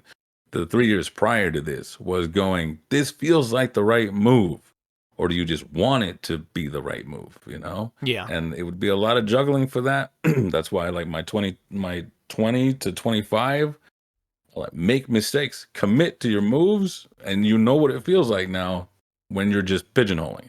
You know what it feels like to have sort of pivoted too early. That's why I did stocks. When I first did stocks, I dumped $200 in, and I said, make every emotional move possible. So you know what it feels like to be scared, to be hasty, to be arrogant, right? And now my girlfriend, she doesn't question me in that like you're wrong kind of way, but she's like, "How do you feel about this move that you're making?" And I'm like, "It feels weird because it feels right. I don't like it, but it feels right." And that's the thing, is I'll still have the emotions. I'll still get scared. I'll still get arrogant, but in me it'll be this thing that goes, "It feels right. It feels wrong." And that'll take you some getting used to, but you'll learn it. Yeah, like getting there. I guess it's the lifetime experience version of like the best way to actually like grow in any capacity is to just do and then figure out what you can do better next time, rather than holding on to something thinking that thinking that it will be the best when it comes out, or whatever, however that analogy applies to other things. Yeah, So it's that obsession with the perfection. You just got to make the mistakes and whatnot. If nothing else, though, this is a thing that I'm learning now, I guess. Um, define yourself as a person aside from just your work. I know you take great pride in your work. You do good work. Try and define yourself as a person as well. Same thing with Good Blood. He does amazing work. He does phenomenal work, but he also takes the time every now and again, like he'll stream his behind the scenes stuff and whatnot, and people relate his work back to him. That way, you can be your own sort of brand, so to speak. I was too obsessed with just the work, and it was an issue that we had at Escapist. Cold Take, people liked Cold Take. They didn't know me. oh yeah, When the breakup happened, they just called me Cold Take. you're like, I have a name. So now, I mean, I don't care. I don't really care to give people my name. All right, like, and so now this is the year for me where I'm like, you would have. We're speaking to myself, going, you would have helped yourself if you had stood out as a person. People want to get to know you, whereas I'm so obsessed with my own work where I'm like, no, here, take this. There you go. So definitely invest yourself in yourself. That's where I am now, and that's something I wish I'd picked up sooner. This having people like you is not the worst thing. To me, it almost felt like, no, focus on the work, not me. Yeah, it's like it's fine if they like you. Yeah, It's fine if you ham it up, because I would always just like, here's the work, and then I disappear, so that they only focus on that. It's fine. Yeah. If it's fine, feel free to push into it. yeah, I see what you're saying. Yeah. Are you doing anything in that regard? Because again, actually, this was something that stood out more last year. Last year, it was everything I got about you was like you're the platform for the talent. But I want to know about you. and now you there's more of you now. Yeah, now it's getting there. I think, ironically, I have taken that advice that you gave me. Well, not really advice actually. I've built on top of a comment that you made when, God, what the hell was it? What were we even talking about? I was like, why you got a podcast at like 20? No, you know what I think it was? I think it was actually near the end of the last episode where, yeah, that was kind of the joke that you were making. You were like, well, it doesn't seem like you necessarily have like that experience to do your own podcast in the same way that other people do it, but it still seems like you have a lot of good ideas and you've got a good head on your shoulder and you're trying to do this, that, and the other thing, eloquently speaking and whatever. And it also could have potentially been, it was either near the end or near the beginning when you had brought up like the way that I had approached you to come on the show, and you were like, you were very, polite about it and very well spoken about it. And I was like, yeah, 3 years of speech and debate ain't for nothing. And then that plus a combination of some other things, you like made a little side-handed joke about like me having a little bit of an ego about myself, but like in a good way. Yeah. And I took that and I was like, and I think I've taken that and I'm slowly starting to be like, yeah, look at these things that I'm good at doing. Like, sure, you can look at the product and say this is a good product, but like, look at what I am physically doing. Yeah. Look in real time what I'm doing. Exactly. Look like, I think the best way that I've tried helping to help people connect what I've done with who I am is literally just by showing my face more. Where that's something I did too. I did a whole 2-hour video ranking the Ultra Kill music tier list, and I could have just not had my face on. But not only is the music banging, so I want people to see me as I'm just like fucking jamming out, right in the same spot. But also people get to see me and they get to see the way that I'm talking when I say the things that I'm saying, and they get to build a little bit of that personality with me. So I think I'm trying to build up a healthy amount of ego so that I can actually both take criticism and take compliments for the good things that I've done, because I like to tell myself internally, yes, I think my thing is good, but when people tell it to me, I'm like, it's okay. So I need to stop doing that and then help to connect help connect me with what I am doing so people can see who I am and go, I like this person, not just I like their content. There you go. That's healthier than what I had. Mine was always, you have great stuff. Yeah, I know. And just kind of leave it at that. Still the funniest fucking shit you said was when you were like, somebody mistook you for Matt Mercer, and you were like, now I will never take anybody's compliment on my voice the same ever again. Oh yeah. It was Felicia Day. Yeah, she was playing Vaporum. It's like, is that Matt Mercer? I was like, well, no one could tell me anything anymore. Ever. Exactly. Yeah, no, but it is that ego and that whatnot, but that that experience, and like you said, showing the face. Like for me, I would kind of just leave it at that. I would leave, like for cold takes, I would frame it with like, here's this thing and whatnot, and leave it at that. But I found that people would take my anecdotes, my experience, and relate to that more. Yeah, and would be more willing to hang on to it. I felt some of them. I hate when people agree with me just because I'm me. You feel me? Yeah. I absolutely cannot stand that. But that's sort of like it's a casualty. It's something that's just going to happen, and that doesn't mean I should hide. It doesn't mean I should stay away from it just so that my stuff will be praised and get all of it. Some people will just like me because I sound cool. Some people will see me and go, "Holy hell, he's actually kind of hot, isn't he?" Whoa, his beard has grown since the last time we saw him. If the last episode was a video podcast, which it wasn't. Yeah, a lot of people assumed I'd hide behind camera because I'm ugly. I'm like, no, not necessarily speaking. And it is like, feel free to like step in and do that. It's almost like you were on the debate team, as you said. Mm-hmm. What's that? Appeal to authority or some nonsense? I mean, appeal to... What's it called? I mean, because I think appeal to authority is typically like the fallacy that assumes that because... It's like, I'm a doctor, I know what I'm talking about. Yeah, exactly. Yeah, taking the word of somebody who yeah, so I felt like once people commit that parasocial relationship to me, it almost becomes its own appeal to authority. Yeah. Of like, I know what I'm talking about because I am me. And I did this, which is just anecdotal. Yeah. Right? But it's more so people wanted a relationship with me. So I do like to see that you're branching out. I'll see your TikToks as I'm scrolling through, and I'm like, oh yeah, I forgot about that. Yeah. You're sharing more about you instead of just like you are a platform for others to speak on. Same thing with like Hot Ones, right? Oh yeah. He's just a platform for others to speak on, but people want to know about Sean. People like it when they ask about Sean. I think that's his name. Please be Sean. Yeah, he's gonna somehow he's gonna show up to this and he's gonna be like, that son of a bitch. Biggest Hot Yeah. Ones enjoyer doesn't even know my goddamn name.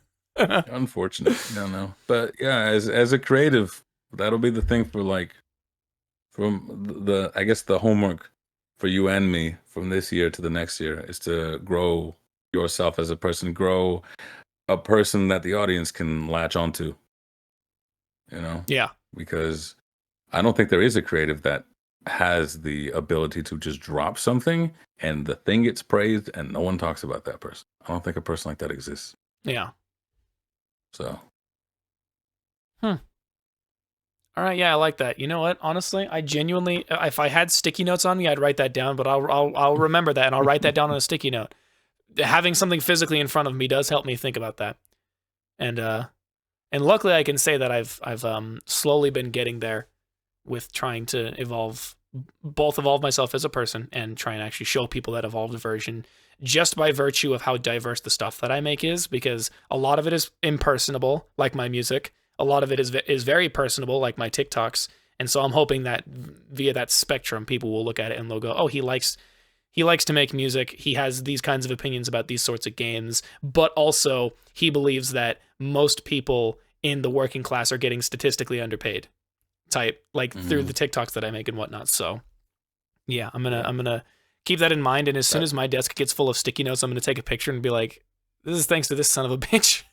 this guy, I don't know. That's a big thing I keep seeing around creatives nowadays, where like especially as they branch out, right? Where they start to form a chip, like, oh, you only like my stuff because it's me. That's fine. Yeah. That's fine. I maybe it's more speaking to myself than to you, and maybe you're past it. But to me, I wanted success in a very specific way, and I'm learning to lighten up on that. Yeah. No, that's fair. Yeah, I don't. Like, shoot, I'd resent my voice for the longest time. Just any comment that's like, oh, the voice is cool. I'm like, yeah, but I'm saying cool things. Like, the writing is better. Those were the compliments that I cared for more. Well, people were just like, that voice is cool. That voice is cool. They're like, the writing is so good. Because that's the thing I was working on. Yeah. Rather than like a thing that is, it's literally like you are the enemy of people who are trying to like, who their comments would be perceived as glazing you, as the internet would say. Yeah. It's unfortunate, but it's okay to accept a little glazing. You know? Yeah, it's fine. It's okay to feed into it, I suppose. Fair enough. Yeah. Well, I guess with that, what this means is that right after this, I'm going to go put another calendar note, and I'm going to say, all right, check in with Frost for the 2 year. And this time I'll bring flowers because I forgot. And yeah, I'm going to start writing down these kinds of things on sticky notes, trying to be a better person. And even though I generally assume that most of the people that I talk with... Not just better person. Just be a person. Well, yeah. Sorry, I guess... Yeah, wait, hold on. No, yeah, I didn't really mean for it to come off like that. It's just like just how to do things that bring me joy and how to become better in general. Yeah. So I'm going to do that. And then even though oftentimes I have people on this show who I will never classify as a friend unless they call me a friend. I do like to talk to them at least a little bit, like as if we're friends, because how many people, how many of your fans do you know that you get to have like a 3-hour long conversation for? So who knows, maybe I'll reach out about some random bullshit and then we'll get talking about something. Yeah, for sure. We'll have to see. But yeah, I mean, I'm an open door for anybody. I'm just busy as all hell. Yeah, no, that. I'll get back like 3 days later and be like, oh, that thing you were talking about? Yeah. Here's the opinion I had. Yeah. So, you're like, I've been sitting on it for the last 3 days. I saw it. You just, got the stuff that I'm working on, and I get it. It makes sense, I can't expect somebody in a space like you to not be busy. But either way, that's another thing that I'm trying to lighten up on, actually, is being like, it's okay if I talk to these people with a certain level of cadence. I'm not going to treat them. I'm not going to immediately call them a friend because that's a parasocial problem, but I'll still try and talk with them like close to how I would talk to a friend and whatnot. But yeah, I'm not going to continue this any longer because then it's going to get back into more tangenty garbage about like how to develop relationships properly with people. So, I mean, yeah, a lot has changed. A lot has changed over the last year, both in terms of just where we've been at, but also just where you're actually located. So where can the people find you? Well, that's right. We're on a new channel now. If you guys want to see any of my stuff, it's on the Second Wind YouTube channel. Second Wind Group, I believe, is the full title. And I do the cold takes. Those will be on the Mondays. I'm on the Windbreakers podcast. That'll be on the Monday as well. And then, like I said, those are the things I do with maybe 1 or 2 drinks in me. The 3 drink, 4 drink, 5 drink stuff, that's on my channel, my personal channel, at The Other Frost on YouTube. So, yeah, I think that's all the important stuff. Yeah. All right, yeah, seems simple enough. Yeah, it's just it's like how drunk do you want to see Frost, and then there's like a scale, and depending on how high or low you drag that scale, it will direct you to the right place. Yeah, it's like Monday at noon. That's probably not a time you want to see somebody plastered, but yeah, I mean, maybe on a Tuesday night. Yeah, we can get a little swifty with it, and that's fine. So yeah, that's where you can find Frost. I exist in way too many fucking places, as I specified: YouTube, Twitch, Apple Music, Spotify, obviously this entire podcast. I have like a Twitter if you want to see me repost things that I think are funny. I have a Ko-Fi now, so if you want like to get like a custom beat commission, like lo-fi background music type stuff, then I might be your guy, which if you're listening to this show, you'd probably be more likely to come to me than other people. And if there's anything that I've missed, it won't matter because all of that is consolidated into one link tree. So I have made everything so much easier for everybody. But yeah, I think with that, anybody who's been watching this the whole time, if you've seen in my video feed, it has gotten incredibly dark outside. But it is so goddamn hot in my room that I'm gonna go hang in the freezer once again.